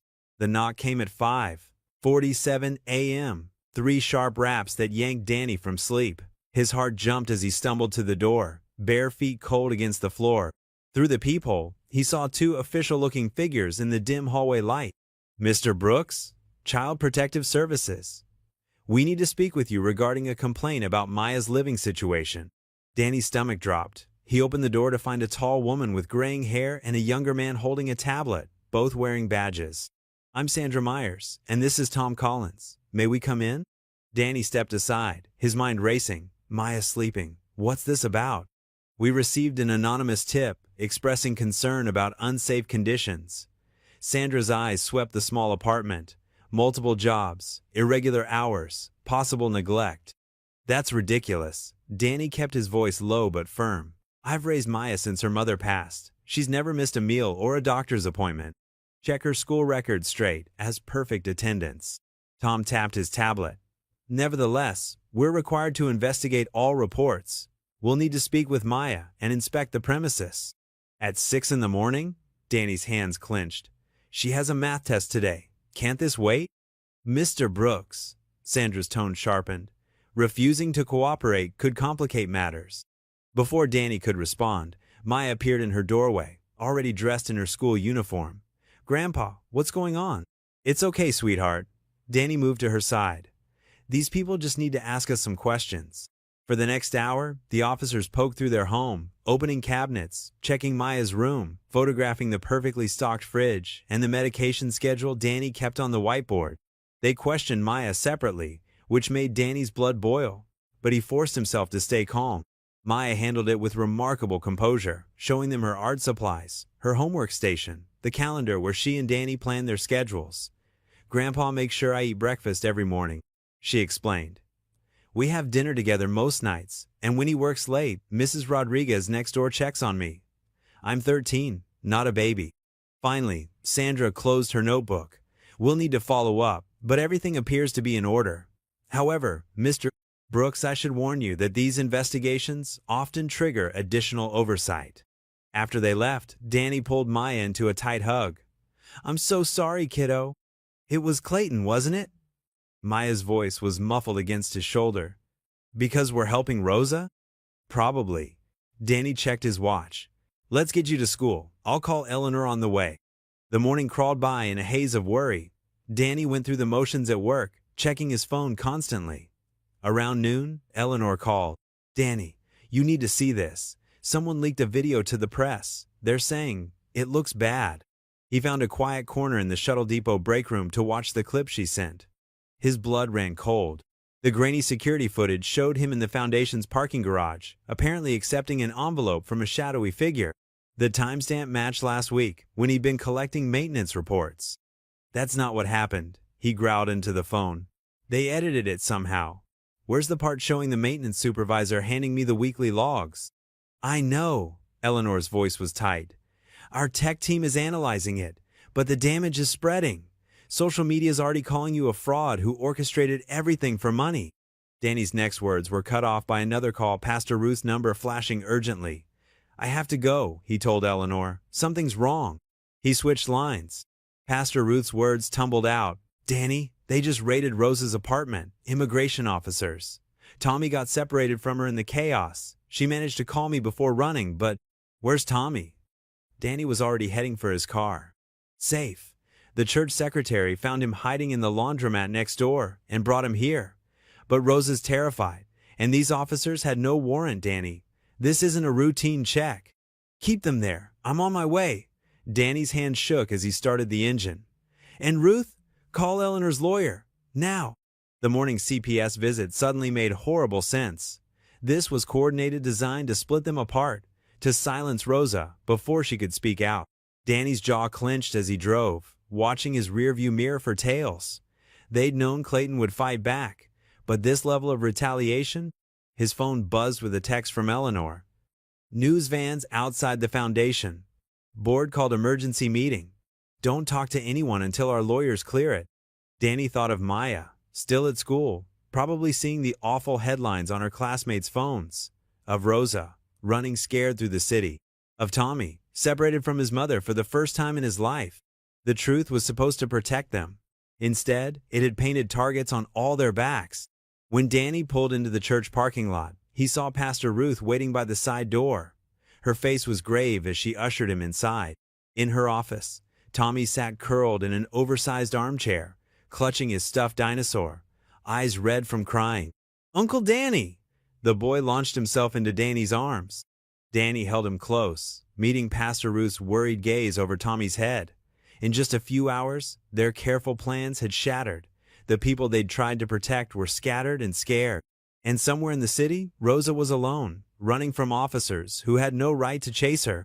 The morning's words from the CPS officer echoed in his mind. These investigations often trigger additional oversight. They'd known exactly what they were doing, using the system itself as a weapon. Pastor Ruth's phone rang Eleanor's lawyer. As she answered it, Danny sank into a chair, still holding Tommy. The boy's small fingers gripped Danny's shirt like it was a lifeline. It's okay, buddy, Danny whispered, though nothing felt okay. We're going to figure this out. But the doctored video was already viral. The raids were in motion, and Danny could feel the walls closing in. Everything they'd built was balanced on the edge of a cliff, and their opponents had just given it a mighty shove. When principles stand taller than towers. The Whitmore Foundation's boardroom felt colder than usual that evening. 12 faces lined the mahogany table, their expressions ranging from concern to openly hostile. Eleanor sat at the head, her spine straight, hands folded calmly on the polished surface. The setting sun painted orange stripes across the floor through the vertical blinds. The evidence is quite damaging, Eleanor, said Richard Blackwood, the board's senior member. His silver hair caught the fading light as he adjusted his glasses. We must take immediate action to protect the Foundation's reputation. Eleanor's voice remained steady. The video is clearly doctored. Our tech team is working to prove it. That could take days. Margaret Chin interjected, tapping her pen against a stack of papers. The press is having a field day. Donors are threatening to pull funding. We need to demonstrate decisive leadership. By throwing an innocent man to the wolves? Eleanor's eyes narrowed. Danny Brooks is a veteran who's dedicated his life to serving others. He discovered my mother's ring and returned it without hesitation. He's helping protect a young mother and child from exploitation. These attacks against him are orchestrated. Nevertheless, Richard leaned forward. The optics are terrible. A custodian with access to sensitive areas, mysterious evidence of corruption, and now this CPS investigation. The simplest solution is to suspend him pending review. No. The word fell like a stone in water. Eleanor, be reasonable. I said no. She opened a folder, spreading photographs across the table. These are documented instances of Clayton Hargreaves' pattern of behavior. Hotel logs, witness statements, NDAs forced on vulnerable women. Danny helped uncover this evidence. That's why he's being targeted. Margaret's face tightened. Clayton Hargreaves Family Foundation provides 20% of our annual operating budget. So we're willing to enable abuse to keep the lights on? Eleanor's voice rose slightly. Is that what my mother's legacy has become? Your mother, Richard said carefully, understood the delicate balance required in philanthropy, sometimes difficult compromises. My mother taught me that true charity requires courage. Eleanor stood, placing both palms on the table. She wore that ring as a reminder to stand firm when things got hard. I will not suspend Danny Brooks for doing the right thing. The board members exchanged glances. Richard cleared his throat. Then you leave us no choice. As per Article 7 of the Foundation's bylaws, the board can temporarily suspend executive authority if the president's actions pose a significant risk to the organization's stability. Eleanor's heart stuttered, but her face remained composed. You're suspending me? Until this crisis is resolved. Margaret wouldn't meet her eyes. It's for the best, Eleanor. Take some time. Let us handle damage control. And what about Rosa? What about Tommy? Eleanor looked around the table. What about all the other women Clayton has silenced? Those are serious allegations that should be handled through proper channels, Richard said smoothly, not through public scandal that threatens everything we've built. Eleanor slowly gathered her papers. Everything we've built means nothing if we won't use it to protect the vulnerable. That's what this foundation was created for. Security will escort you out. Richard continued as if she hadn't spoken. Your office should be cleared by morning. All foundation communications will go through the board until further notice. Eleanor straightened to her full height, channeling every ounce of her mother's dignity. I won't forget who stood silent tonight. Neither will history. She turned toward the door, then paused. And Richard, that ring my mother wore? The inscription was from Psalm 27. The Lord is my light and my salvation, whom shall I fear? The walk to her office felt longer than usual. Security guards flanked her, their presence a strange mix of awkward and insulting. She'd known most of them for years. Inside, she closed the door softly and looked around the familiar space.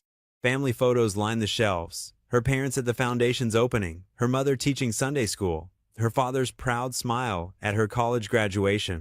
She carefully wrapped each frame in tissue paper, placing them in a cardboard box.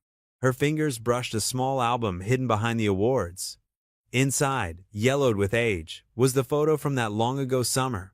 Teenage Danny laughing under the maple tree, his whole life ahead of him. Eleanor had walked away then, bowing to pressure and expectations. She traced the image gently. Not this time, she whispered. The desk drawers yielded more memories. Thank you notes from grant recipients, children's drawings, the original mission statement in her mother's handwriting. Eleanor packed each item deliberately, her mind already racing ahead to next steps. The thumb drive with Clayton's evidence was safely hidden. Rosa and Tommy had sanctuary at the church.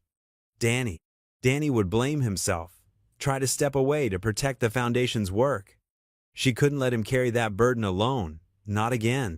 The last rays of sunset faded as Eleanor filled the final box. She stood in the center of the officer's second home for so many years and closed her eyes. Lord, she whispered, her mother's favorite prayer rising naturally to her lips. Grant me the courage to stand when it's hardest. Show me the way to protect those who need shelter. And please, help me be worthy of the light you've given me to carry. The words settled into the quiet room like a promise. When the wind howls, sing. Sleet pelted Danny's windshield as he navigated the familiar streets to Maya's middle school. His old pickup truck's wipers squeaked against the glass, fighting the frozen rain. His hands gripped the steering wheel tight, knuckles white. The morning's events kept replaying in his mind. The CPS visit, the doctored video, Rosa's panicked call about immigration officers. The school's brick building came into view through the gray curtain of sleet. Danny pulled up to the curb, his heart settling a bit when he spotted Maya waiting under the covered entrance with her art teacher, Mrs. Chen. His girl looked small, huddled in her purple winter coat, backpack clutched to her chest. Maya hurried through the wet to the truck, yanking the creaky door open. "Grandpa, is it true what they're saying? Are they going to take me away?" "No, sweetheart." Danny helped her climb in, his voice gentle but firm. "Those CPS people? They're just checking because someone made a false report. We've got nothing to hide." Mrs. Chen approached the driver's side window, which Danny rolled down despite the weather.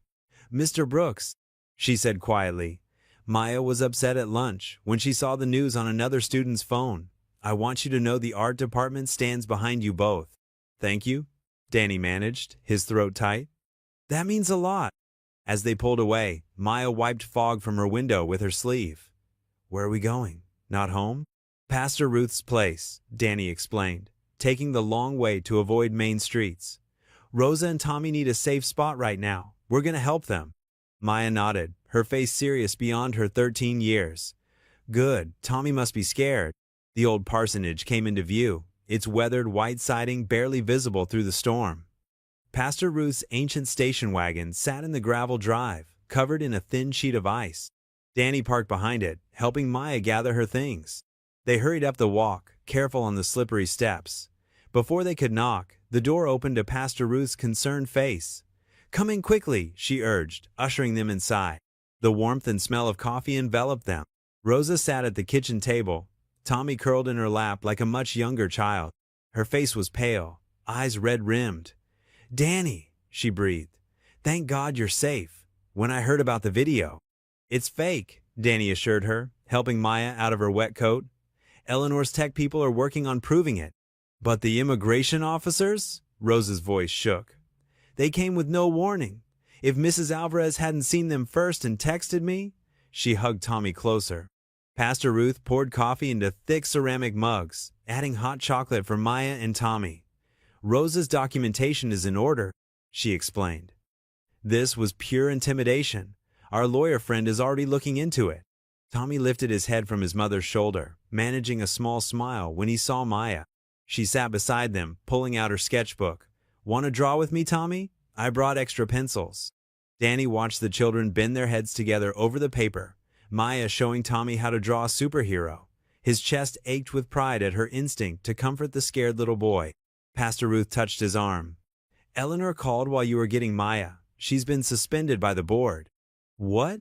Danny's coffee cup clattered against the saucer. "They can't do that. She founded the organization." "They're trying to force her to cut ties with you and Rosa," Pastor Ruth sighed.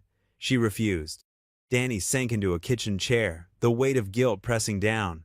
"This is my fault. If I hadn't found that ring—" "Stop right there," Pastor Ruth's voice turned stern. "Evil doesn't win because good people take action.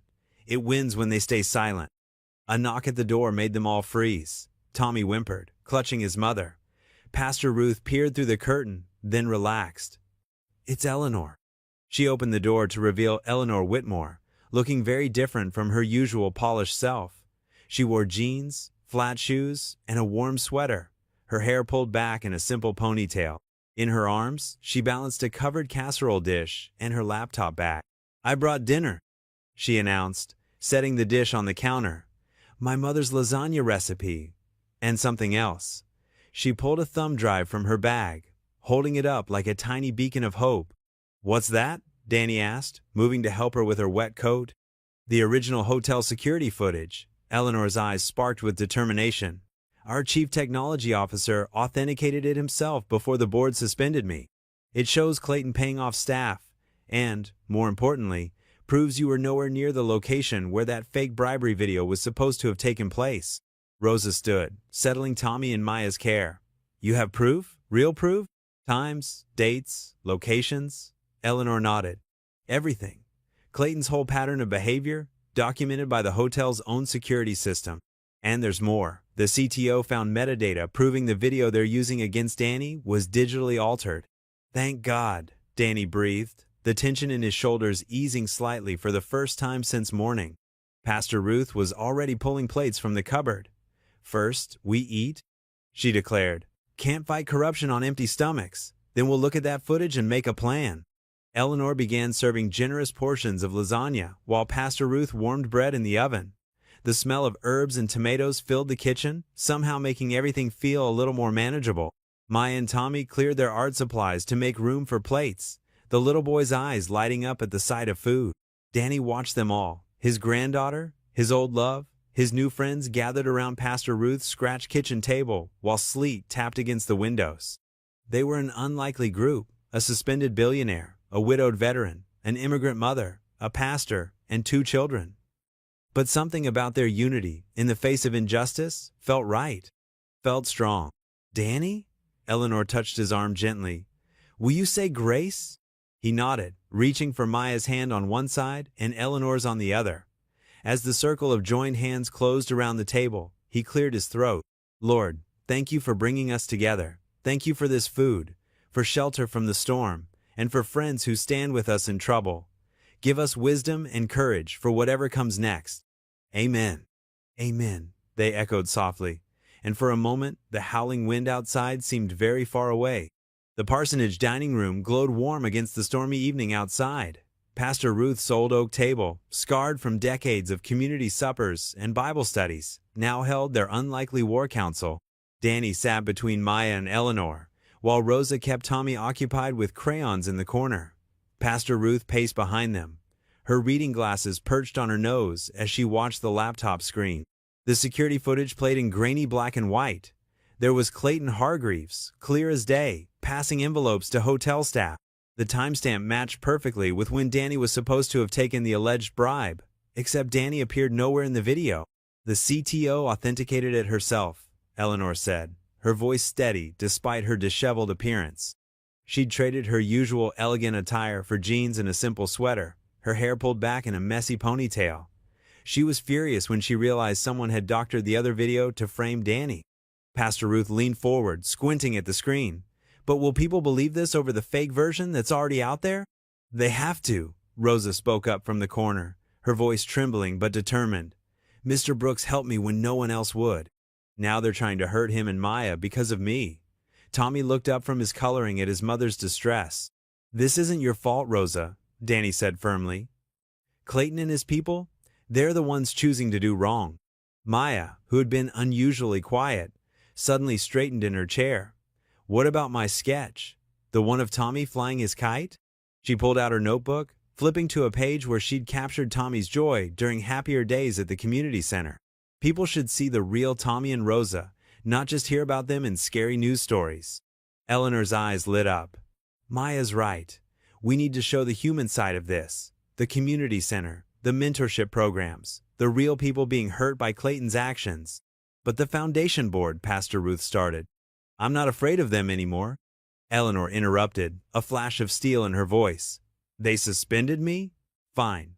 I'll start my own fund. One that actually stands for something besides protecting powerful men." Danny watched Tommy coloring, his small face scrunched in concentration. The boy reminded him so much of Maya at that age, innocent, trusting that the grown-ups would make things right. He thought about his own father, who'd taught him that doing the right thing wasn't always the easy thing. "The press will be brutal," Pastor Ruth warned, though her tone suggested she was playing devil's advocate rather than truly opposing them. "They'll dig into everyone's past, try to discredit you all." "Let them dig," Danny said quietly. "I've got nothing to hide. Worked hard all my life, raised my granddaughter best I could, been careful with every penny, never took what wasn't mine." Eleanor reached over and squeezed his hand. The gesture was quick but meaningful, carrying echoes of their shared past and, perhaps, hints of a future. "But your jobs?" Rosa protested. "The immigration people, they could come back?" "We've got the pro bono lawyer on standby," Pastor Ruth reminded her. "And the church community will stand with you. Remember how many people showed up for the chili cook-off? They're still those same good people." Maya looked up from her sketch, her young face serious. "Grandpa always says doing the right thing matters more than being scared." Thunder rumbled outside, and Tommy scampered over to Rosa, seeking comfort. She gathered him close, pressing a kiss to his dark curls. "I want my son to grow up knowing his mama stood up for the truth," she said softly. Eleanor pulled up another file on the laptop, other women's statements, carefully collected by her legal team. There are 12 others besides Rosa, all with similar stories about Clayton, all silenced by money and threats. 3 are willing to speak publicly if they're not alone. Pastor Ruth finally sat down, her expression thoughtful. You know, there's a reason that ring found its way to Danny. The Lord works in mysterious ways, but he always works toward justice. The rain drummed against the windows as they sat in contemplative silence. Danny looked around. Morning sunlight filtered through New Hope Church's stained glass windows, casting rainbow patterns across the worn wooden pews. The historic sanctuary, usually peaceful and quiet on weekday mornings, now hummed with tension and whispered conversations. News vans lined the street outside, their satellite dishes reaching toward the clear winter sky. Eleanor stood in the small office behind the sanctuary, smoothing her simple navy dress. She'd chosen to forego her usual designer labels, wearing instead a modest outfit that spoke of substance over style. Danny watched her hands tremble slightly as she arranged her note cards. "You don't have to do this," he said softly. "Your whole foundation is worth nothing if we can't use it to protect people who need help." Eleanor's chin lifted with quiet determination. "Besides, I learned a long time ago that doing the right thing costs something. That's what makes it valuable." Pastor Ruth knocked gently on the door. "They're ready. Rosa's in place with Tommy in the children's room. Security's keeping a close eye." Eleanor nodded, squaring her shoulders. Danny reached out and squeezed her hand briefly. The simple gesture carried echoes of their shared past and the strength they'd found in each other now. The sanctuary fell silent as Eleanor walked to the podium. Camera shutters clicked rapidly. Light glinted off the bank of microphones arranged before her. She took a deep breath, her gaze sweeping across the gathered crowd. Concerned citizens, curious onlookers, and predatory reporters, all mixed together in the wooden pews.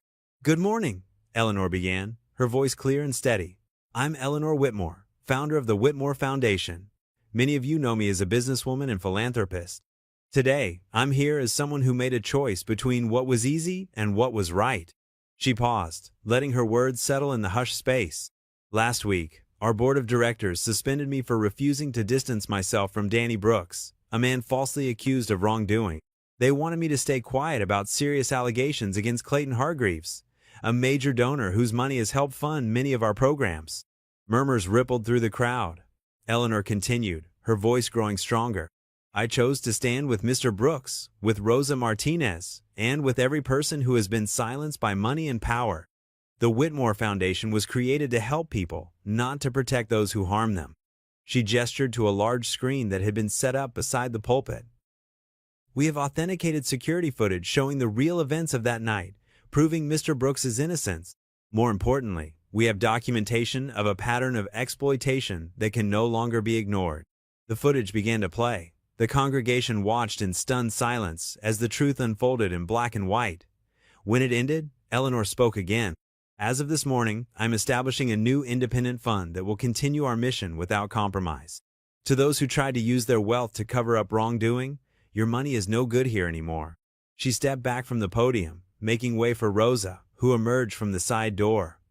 Tommy's babysitter held him safely in the children's room, away from the cameras. Rosa's simple blouse and skirt spoke of dignity rather than victimhood. Her hands gripped the podium edges as she faced the crowd. "My name is Rosa Martinez," she began, her accent careful but clear. 3 years ago, I worked as a housekeeper at the Hargreaves Hotel. I was new to this country, trying to make a better life." She swallowed hard but pressed on. "Mr. Hargreaves, he said he would help me get my papers. He said many things. When I found out I was pregnant, he made me sign papers. He paid me to go away and stay quiet." The silence in the church grew heavier. Several women in the audience began nodding slowly, recognition and pain in their eyes. "I was ashamed for a long time," Rosa continued. "But my son Tommy had deserves the truth. All of us deserve the truth. Mr. Brooks and Miss Whitmore, they showed me that being afraid doesn't mean you have to stay silent." Tears glistened on the cheeks of several women in the pews. One older woman, in a flowered dress, wiped her eyes with a handkerchief, whispering, "Amen," as Rosa spoke. A younger woman in business attire sat rigid, her hands clenched in her lap, as if Rosa's words were unlocking something long buried. "I am not ashamed anymore." Rosa's voice gained strength, though it shook with emotion. "I am here because the truth matters more than fear, because other women need to know they are not alone. The truth prevails." The afternoon sun cast long shadows across the marble floors of the Cedar Harbor Courthouse. Danny sat on a wooden bench in the hallway, his weathered hands clasped together, watching officials and reporters hurry past. The peacoat that had started it all hung neatly beside him. Maya leaned against his shoulder, sketching in her ever-present notebook. "Mr. Brooks?" A young aide appeared, clipboard in hand. "The district attorney would like to see you now."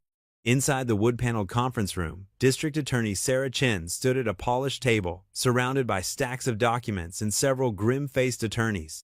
Eleanor sat near the window, her face composed but her eyes bright with contained emotion. "Mr. Brooks," DA Chin began, her voice clear and professional, "I want to thank you for your patience today. After reviewing the evidence presented this morning, including the authenticated security footage and hotel records, we are moving forward with multiple charges against Clayton Hargreaves." Danny's throat tightened. He thought of Rosa and Tommy, safely tucked away at Pastor Ruth's parsonage. What kind of charges? Obstruction of justice, witness intimidation, and coercion for starters. Chin shuffled through her papers. "The pattern of behavior established through the hotel logs is disturbing. We have testimony from 3 former employees corroborating the evidence on that USB drive." A knock at the door interrupted them. A tall man in a dark suit entered, carrying a tablet. "Ma'am, they've just taken Hargreaves into custody at his office. No incident." Eleanor's shoulders relaxed slightly, though her expression remained serious. The aide continued, "And the CPS supervisor is here with their findings." A woman in a gray blazer entered, introducing herself as Susan Torres from Child Protective Services. She carried a thick folder, stamped "Resolved" in red ink. "Mr. Brooks," Torres said warmly, "I want to personally apologize for the distress our investigation caused you and Maya. We've determined the complaint was maliciously filed with false information. Your case has been completely cleared, and we've flagged the incident to prevent any similar harassment in the future." Danny nodded, his chest loosening for the first time in days. Maya squeezed his hand. "There's more," DA Chin added, checking her phone. "Judge Martinez just signed an emergency injunction halting any immigration enforcement actions against Rosa Mendez or her son. The harassment stops now." Eleanor stood, smoothing her skirt. "And the foundation board?" "Resigned," her attorney confirmed from the doorway, where he'd appeared with another stack of papers. "All 7 members submitted their resignations within the hour. The interim board you selected has been approved. You're reinstated as executive director, effective immediately." Danny watched Eleanor's face, seeing the complex mix of relief and determination there. She'd risked everything, her reputation, her position, the foundation itself, to stand for what was right. The next hour passed in a blur of signatures and statements. Outside, reporters gathered on the courthouse steps, their cameras ready. Danny's stomach churned at the thought of facing them, but Eleanor touched his arm gently. "Together?" she asked softly. He nodded, thinking of that old ring that had brought them back into each other's lives. Together. They emerged into the late afternoon light. Camera flashes exploded around them like stars. Eleanor's hand found Danny's, warm and steady. Questions flew from all directions, but Danny barely heard them. In that moment, all he felt was the rightness of standing firm, of truth finally breaking through the shadows. The headlines would tell the story: developer arrested, Whitmore Foundation cleared, justice prevails. But for Danny, the real victory was in the smaller moments. Maya's proud smile, Rose's tears of relief when she heard the news, Tommy's innocent laughter as he played in Pastor Ruth's garden, safe at last. Eleanor's fingers tightened around his as more cameras flashed. They stood straight and tall in the fading light, no longer afraid of what tomorrow might bring. The morning sun streamed through New Hope Church's stained glass windows, casting rainbow patterns across the gymnasium floor where volunteers bustled about. The space that had once served as a simple recreational area was transforming into something remarkable. Danny watched from the doorway as people from all corners of Cedar Harbor worked together, their shared purpose filling the air with hope. Maya stood on a stepladder, her paint-stained overalls matching her determined expression as she carefully traced letters onto a wide canvas banner. Hold the Light emerged in bold flowing script, each stroke deliberate and bright. Below the words, she'd painted a delicate pattern of intertwined hands holding candles, their flames merging into a warm glow that seemed to radiate from the fabric itself. "She's got a real gift," Eleanor said softly, appearing at Danny's side. She wore jeans and a simple sweater, her hair pulled back in a casual ponytail, a far cry from her usual corporate attire. Somehow, she looked more herself this way. "That she does," Danny agreed, watching his granddaughter add touches of gold to the flames. "Though I think she gets the stubbornness from me." Eleanor laughed, the sound echoing in the busy space. "I remember that stubborn streak. It's serving you well these days." Across the gym, Pastor Ruth directed a group setting up computer stations along one wall. The equipment had been donated by local businesses, eager to support the center's transition. Tables lined another wall, where Rosa and several other volunteers sorted through boxes of art supplies and books. Tommy zoomed past them, wearing a cape made from a bedsheet and carrying a toy plane. "Look, Daddy, Danny, I'm flying." The nickname had stuck ever since he'd heard Maya use it, and Danny's heart warmed every time he heard it. "Careful there, pilot," Danny called as Tommy weaved between ladder-wielding volunteers. "Watch out for air traffic." Eleanor's eyes softened as she watched the boy. "He seems happier every day." "Having a safe place will do that," Danny said. "Rosa, too. She's sleeping better now that the immigration threats are gone. The church apartment suits them." They walked further into the gym, greeting volunteers and checking on progress. The Mentorship Center's temporary home under New Hope's umbrella was coming together better than anyone had expected. Community support had poured in once the truth about Clayton came out, with local businesses and residents eager to help. "The new independent fund is nearly ready," Eleanor said as they paused near a half-assembled bookshelf. "Once everything's properly set up, we can transition the center back to foundation oversight. But I have to admit, there's something special about this arrangement." Danny nodded, understanding what she meant. The church's simple gymnasium had been transformed not just by new equipment and fresh paint, but by the spirit of the people working within it. Every corner held evidence of care and commitment. Hand-sewn cushions for the reading nook, carefully restored furniture, walls decorated with children's artwork. Maya climbed down from her ladder, brushing paint from her hands. "What do you think?" she asked, gesturing to the completed banner. Eleanor stepped closer, studying the intricate details. "It's beautiful, Maya. The way the light seems to flow between the hands. It's perfect." "It's about connection," Maya explained, her voice carrying the quiet wisdom that sometimes surprised even Danny. "How we're stronger when we help each other hold on to hope." Pastor Ruth joined them, her practical shoes squeaking on the gym floor. "Speaking of hope," she said, "I believe we have one more item to address today." She glanced meaningfully at Eleanor. Eleanor nodded, reaching into her bag. She withdrew a familiar velvet pouch, the one that had started everything when Danny found it sewn into that thrifted peacoat. The sapphire ring caught the morning light as she held it up.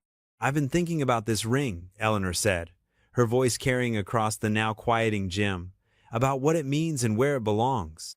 Danny watched as she moved to a small display case that had been mounted near the entrance. It was simple but elegant, with warm wood and clear glass that caught the light from the windows. "This ring belonged to my mother," Eleanor continued, addressing the gathered volunteers. "She wore it as a reminder that courage isn't about being fearless, it's about doing what's right, even when you're afraid. When Danny found it and returned it to me, it started a chain of events that proved her point better than she could have imagined." She opened the display case carefully. Inside, a small placard read "The Courage Ring" in elegant script. Below it was a brief description of the ring's journey and its meaning to the community. "This ring belongs here at New Hope," Eleanor said, placing it gently on its velvet cushion. "Not just as a piece of jewelry, but as a symbol of what can happen when people choose courage over comfort, truth over convenience, and community over self-interest." The sapphire gleamed in its new home, the inscription, E+D, Psalm 27, visible through the glass. Danny remembered how it had felt in his pocket that first day, heavy with possibility. He could never have guessed where that possibility would lead. Maya's banner hung above the display case, its message clear and strong, "Hold the light." The morning sun streamed through the windows, catching the ring's blue stone and sending scattered light across the walls like stars. Pastor Ruth stepped forward, her hand resting on the display case. "Let this ring remind us that courage often comes in small moments, in returning something found, in speaking truth, in standing beside those who need us. These small acts of courage create ripples that change lives." The gathered volunteers nodded, many of them having witnessed those changes firsthand over the past weeks. Rosa hugged Tommy close, their future now secure. Maya added one final touch to her banner, a small golden heart tucked into the corner. Eleanor closed the display case carefully, her fingers lingering for a moment on the glass. The ring that had once represented lost love and missed chances now stood for something larger: the power of community, the strength of truth, and the courage to stand firm when it mattered most. The late afternoon sun painted Cedar Harbor's lake in shades of amber and rose. Danny and Eleanor walked along the shoreline path, their footsteps synchronized after months of walking this same route together. The autumn air carried the crisp scent of fallen leaves and wood smoke from nearby homes. Eleanor had traded her usual business attire for comfortable jeans and a soft blue sweater that reminded Danny of the lake itself. Her silver hair caught the light, making it shimmer like the gentle waves lapping at the shore. "Remember when we used to come here as kids?" Danny asked, his hands tucked into the pockets of his navy peacoat, the same one that had started their whole journey months ago. Eleanor smiled, pausing to watch a flock of geese glide across the water. "The summer swim meets. You were terrible at the butterfly stroke, but unbeatable at the backstroke," Danny countered with a grin. "Mostly because I could see you watching from the bleachers that way." She laughed, the sound carrying across the water. "I thought I was being so subtle back then." "About as subtle as I was." Danny's right hand fidgeted with something in his pocket, his heart beating a little faster. "You know, I've been thinking a lot about those days lately." They reached their favorite bench, weathered wood worn smooth by years of visitors. Eleanor sat down, patting the space beside her. "Oh, what about them?" Danny remained standing, suddenly feeling like that nervous teenage boy again. "About how simple things were, how we didn't need much to be happy." He turned to face her, the setting sun warming his back. "And how sometimes the best things in life are the everyday moments." Eleanor's expression softened, her eyes meeting his with understanding. "Like our morning coffee talks? Like Maya's art supplies scattered across my kitchen table?" Danny nodded. "And Tommy's toy cars under the couch at your place." "The Sunday dinners at Pastor Ruth's," Eleanor added, her voice gentle. "Exactly." Danny took a deep breath and pulled his hand from his pocket. In his palm sat a simple silver band, nothing fancy or elaborate. Just a plain circle that caught the light like the lake water behind them. "I got to thinking maybe we could have more everyday moments. Together." Eleanor's breath caught as she looked at the ring. Danny continued, his voice steady despite his racing heart. "It's not sapphire or platinum. It's just sterling silver, for every day we've still got. For morning coffee and evening walks. For helping Maya with her art projects and reading bedtime stories to Tommy." He held out the ring, this simple circle that meant everything. "For doing the ordinary things with someone who's always been extraordinary to me." Tears welled in Eleanor's eyes as she reached out, her fingers brushing against his palm. "Danny Brooks," she whispered, "you've never been ordinary a day in your life." She picked up the ring, studying how it caught the light. Then, without fanfare or flourish, she slipped it onto her finger and whispered, "Yes." The spring breeze carried the scent of fresh grass and blooming wildflowers across Cedar Harbor's lakefront park. Maya sat cross-legged on a red-checkered blanket, her sketchbook propped against her knees as she captured Tommy's joyful dance with his kite. The blue diamond-shaped kite soared against the cloudless sky, its long tail ribboning in graceful swirls. "Higher, Tommy, you've almost got it to the clouds," Danny called from where he stood a few feet away, demonstrating the proper way to handle the kite string. His navy peacoat was draped over a nearby bench, the spring warmth making it unnecessary. Tommy's face scrunched in concentration as he gripped the plastic spool. "Like this, Mr. Danny?" His small hands adjusted their hold, mimicking Danny's technique perfectly. "That's it, buddy. You're a natural," Danny beamed, stepping back to let the 6-year-old take full control. Eleanor emerged from her car carrying a wicker picnic basket, her casual weekend outfit, jeans and a light sweater, a far cry from her usual business attire. She set the basket down on a corner of the blanket and settled beside Maya, peeking at the teenager's drawing. "That's beautiful, Maya," Eleanor said softly, admiring how the young artist had captured the joy on Tommy's face. "You've really caught his spirit." Maya ducked her head, pleased but shy about the praise. "Thanks. I wanted to show how happy he is now that everything's okay." She added a few more strokes to Tommy's wind-blown hair. "No more being scared." Rosa approached from the parking lot, carrying a tote bag filled with drinks and paper plates. Her steps were lighter these days, her smile coming more easily. The constant worry that had lined her face for so long had softened into something more peaceful. "Mama, look!" Tommy shouted, pointing skyward with his free hand. I'm flying it all by myself. I see you, mi amor, Rosa called back, pride evident in her voice. She set down her bag and took a seat on the blanket, accepting the sandwich Eleanor offered. He's been talking about learning to fly a kite for weeks. Danny's a good teacher, Eleanor said, distributing plates to everyone, though I seem to remember him getting his own kite stuck in that oak tree over there about 30 years ago.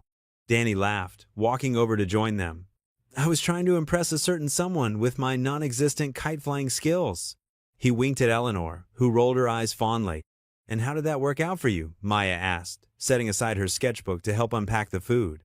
Well, considering that same someone is sitting here today, Danny grinned, accepting a sandwich from Eleanor.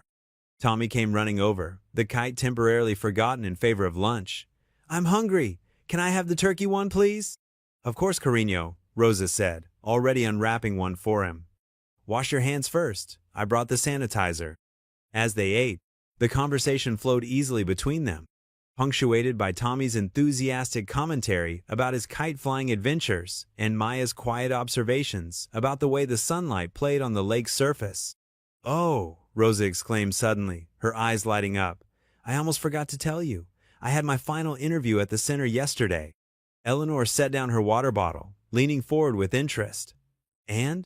Rosa's smile bloomed full and bright. I start next week. Full benefits, just like you said.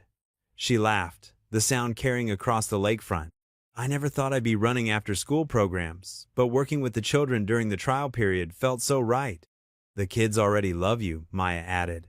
I heard Jeremy from my art class asking when Miss Rosa would be back to tell more stories. You're going to be amazing, Danny said warmly. Those kids need someone like you. Someone who understands what it's like to need a safe place to land. Rosa's eyes grew misty. It feels like a dream sometimes, she admitted, watching Tommy return to his kite. Having real work, being able to help others, not having to hide anymore. She laughed again, and this time it carried all the joy of her newfound freedom.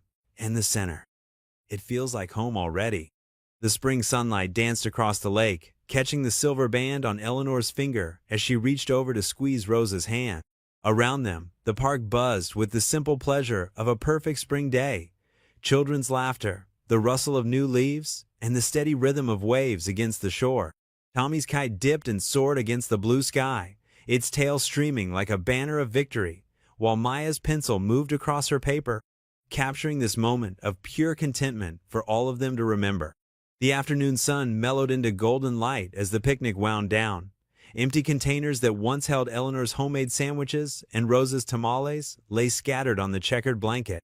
Maya had moved to sit with Tommy near the water's edge, showing him how to skip stones across the lake's surface. Danny and Eleanor sat side by side on the blanket, their shoulders touching. His weathered hand held hers gently, his thumb tracing absent circles on her palm. The simple silver band on her finger caught the light, making Eleanor smile every time she noticed it. Look at them, Eleanor said softly, watching Tommy jump with excitement as one of Maya's stones skipped 4 times before sinking. Who would have thought a few months ago that we'd be here like this? Danny squeezed her hand. Sometimes the best things come from the hardest battles. He paused, watching Rosa approach her son with a juice box. Rosa starts her new job at the center on Monday. Full benefits, fair pay, and no more hiding, Eleanor added, her voice warm with satisfaction. The mentorship program is already helping 3 other families get their paperwork sorted out. A gentle breeze rustled through the lakeside trees, carrying the sound of Tommy's laughter as he attempted his own stone skipping. Maya stood behind him, adjusting his arm position with patient instruction. Maya's really bloomed these past few months, Danny said proudly. Remember how shy she was at the first gala? Now look at her, teaching, mentoring. She's talking about art therapy programs for the summer session. Eleanor leaned closer, fitting perfectly against his side. She's not the only one who's bloomed. You're not the same man who walked into my office with a found ring and an apology in his eyes. Well, you're not the same woman who sat behind that big desk either, Danny replied with a soft chuckle. Though I have to admit, I like you better in jeans than power suits. Is that so? Eleanor's eyes crinkled with amusement. And here I thought you were impressed by my corporate credentials. Nah. Danny shook his head, his expression growing serious. I was impressed by the preacher's daughter who still quoted Psalm 27 when things got tough, the one who chose doing right over doing easy. They watched as Tommy successfully skipped a stone twice, his victory whoop echoing across the water. Rosa clapped, her face bright with pride and peace. So different from the frightened woman who had whispered her truth in Pastor Ruth's kitchen months ago. "We make a good team, you know," Eleanor said after a moment. "You with your practical wisdom, me with my resources. Both of us too stubborn to back down when it matters." Danny turned to face her fully, his eyes holding that steady warmth that had first captured her heart decades ago. "Is that what we are? A team?"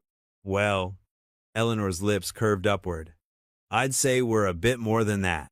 The late afternoon light painted everything in soft gold, from the rippling lake water to Maya's dark hair as she demonstrated another perfect stone skip. Tommy's kite danced above them, a bright splash of blue against the deepening sky. Danny shifted, taking both of Eleanor's hands in his. His voice was quiet but sure. "Let's spend the rest of our courage together." Eleanor's heart swelled with quiet joy as she leaned her head against his shoulder, watching the kite dip and soar over the glittering lake. What would you do if you were in their place? Comment your answer below, and let's see how you'd rewrite the ending. If you thought this was just the beginning, you're right. Click through and see where the story takes you next. If you enjoyed the story of Danny Brooks, I handpicked the next story that you will enjoy. Please don't miss this one. Click here to watch it.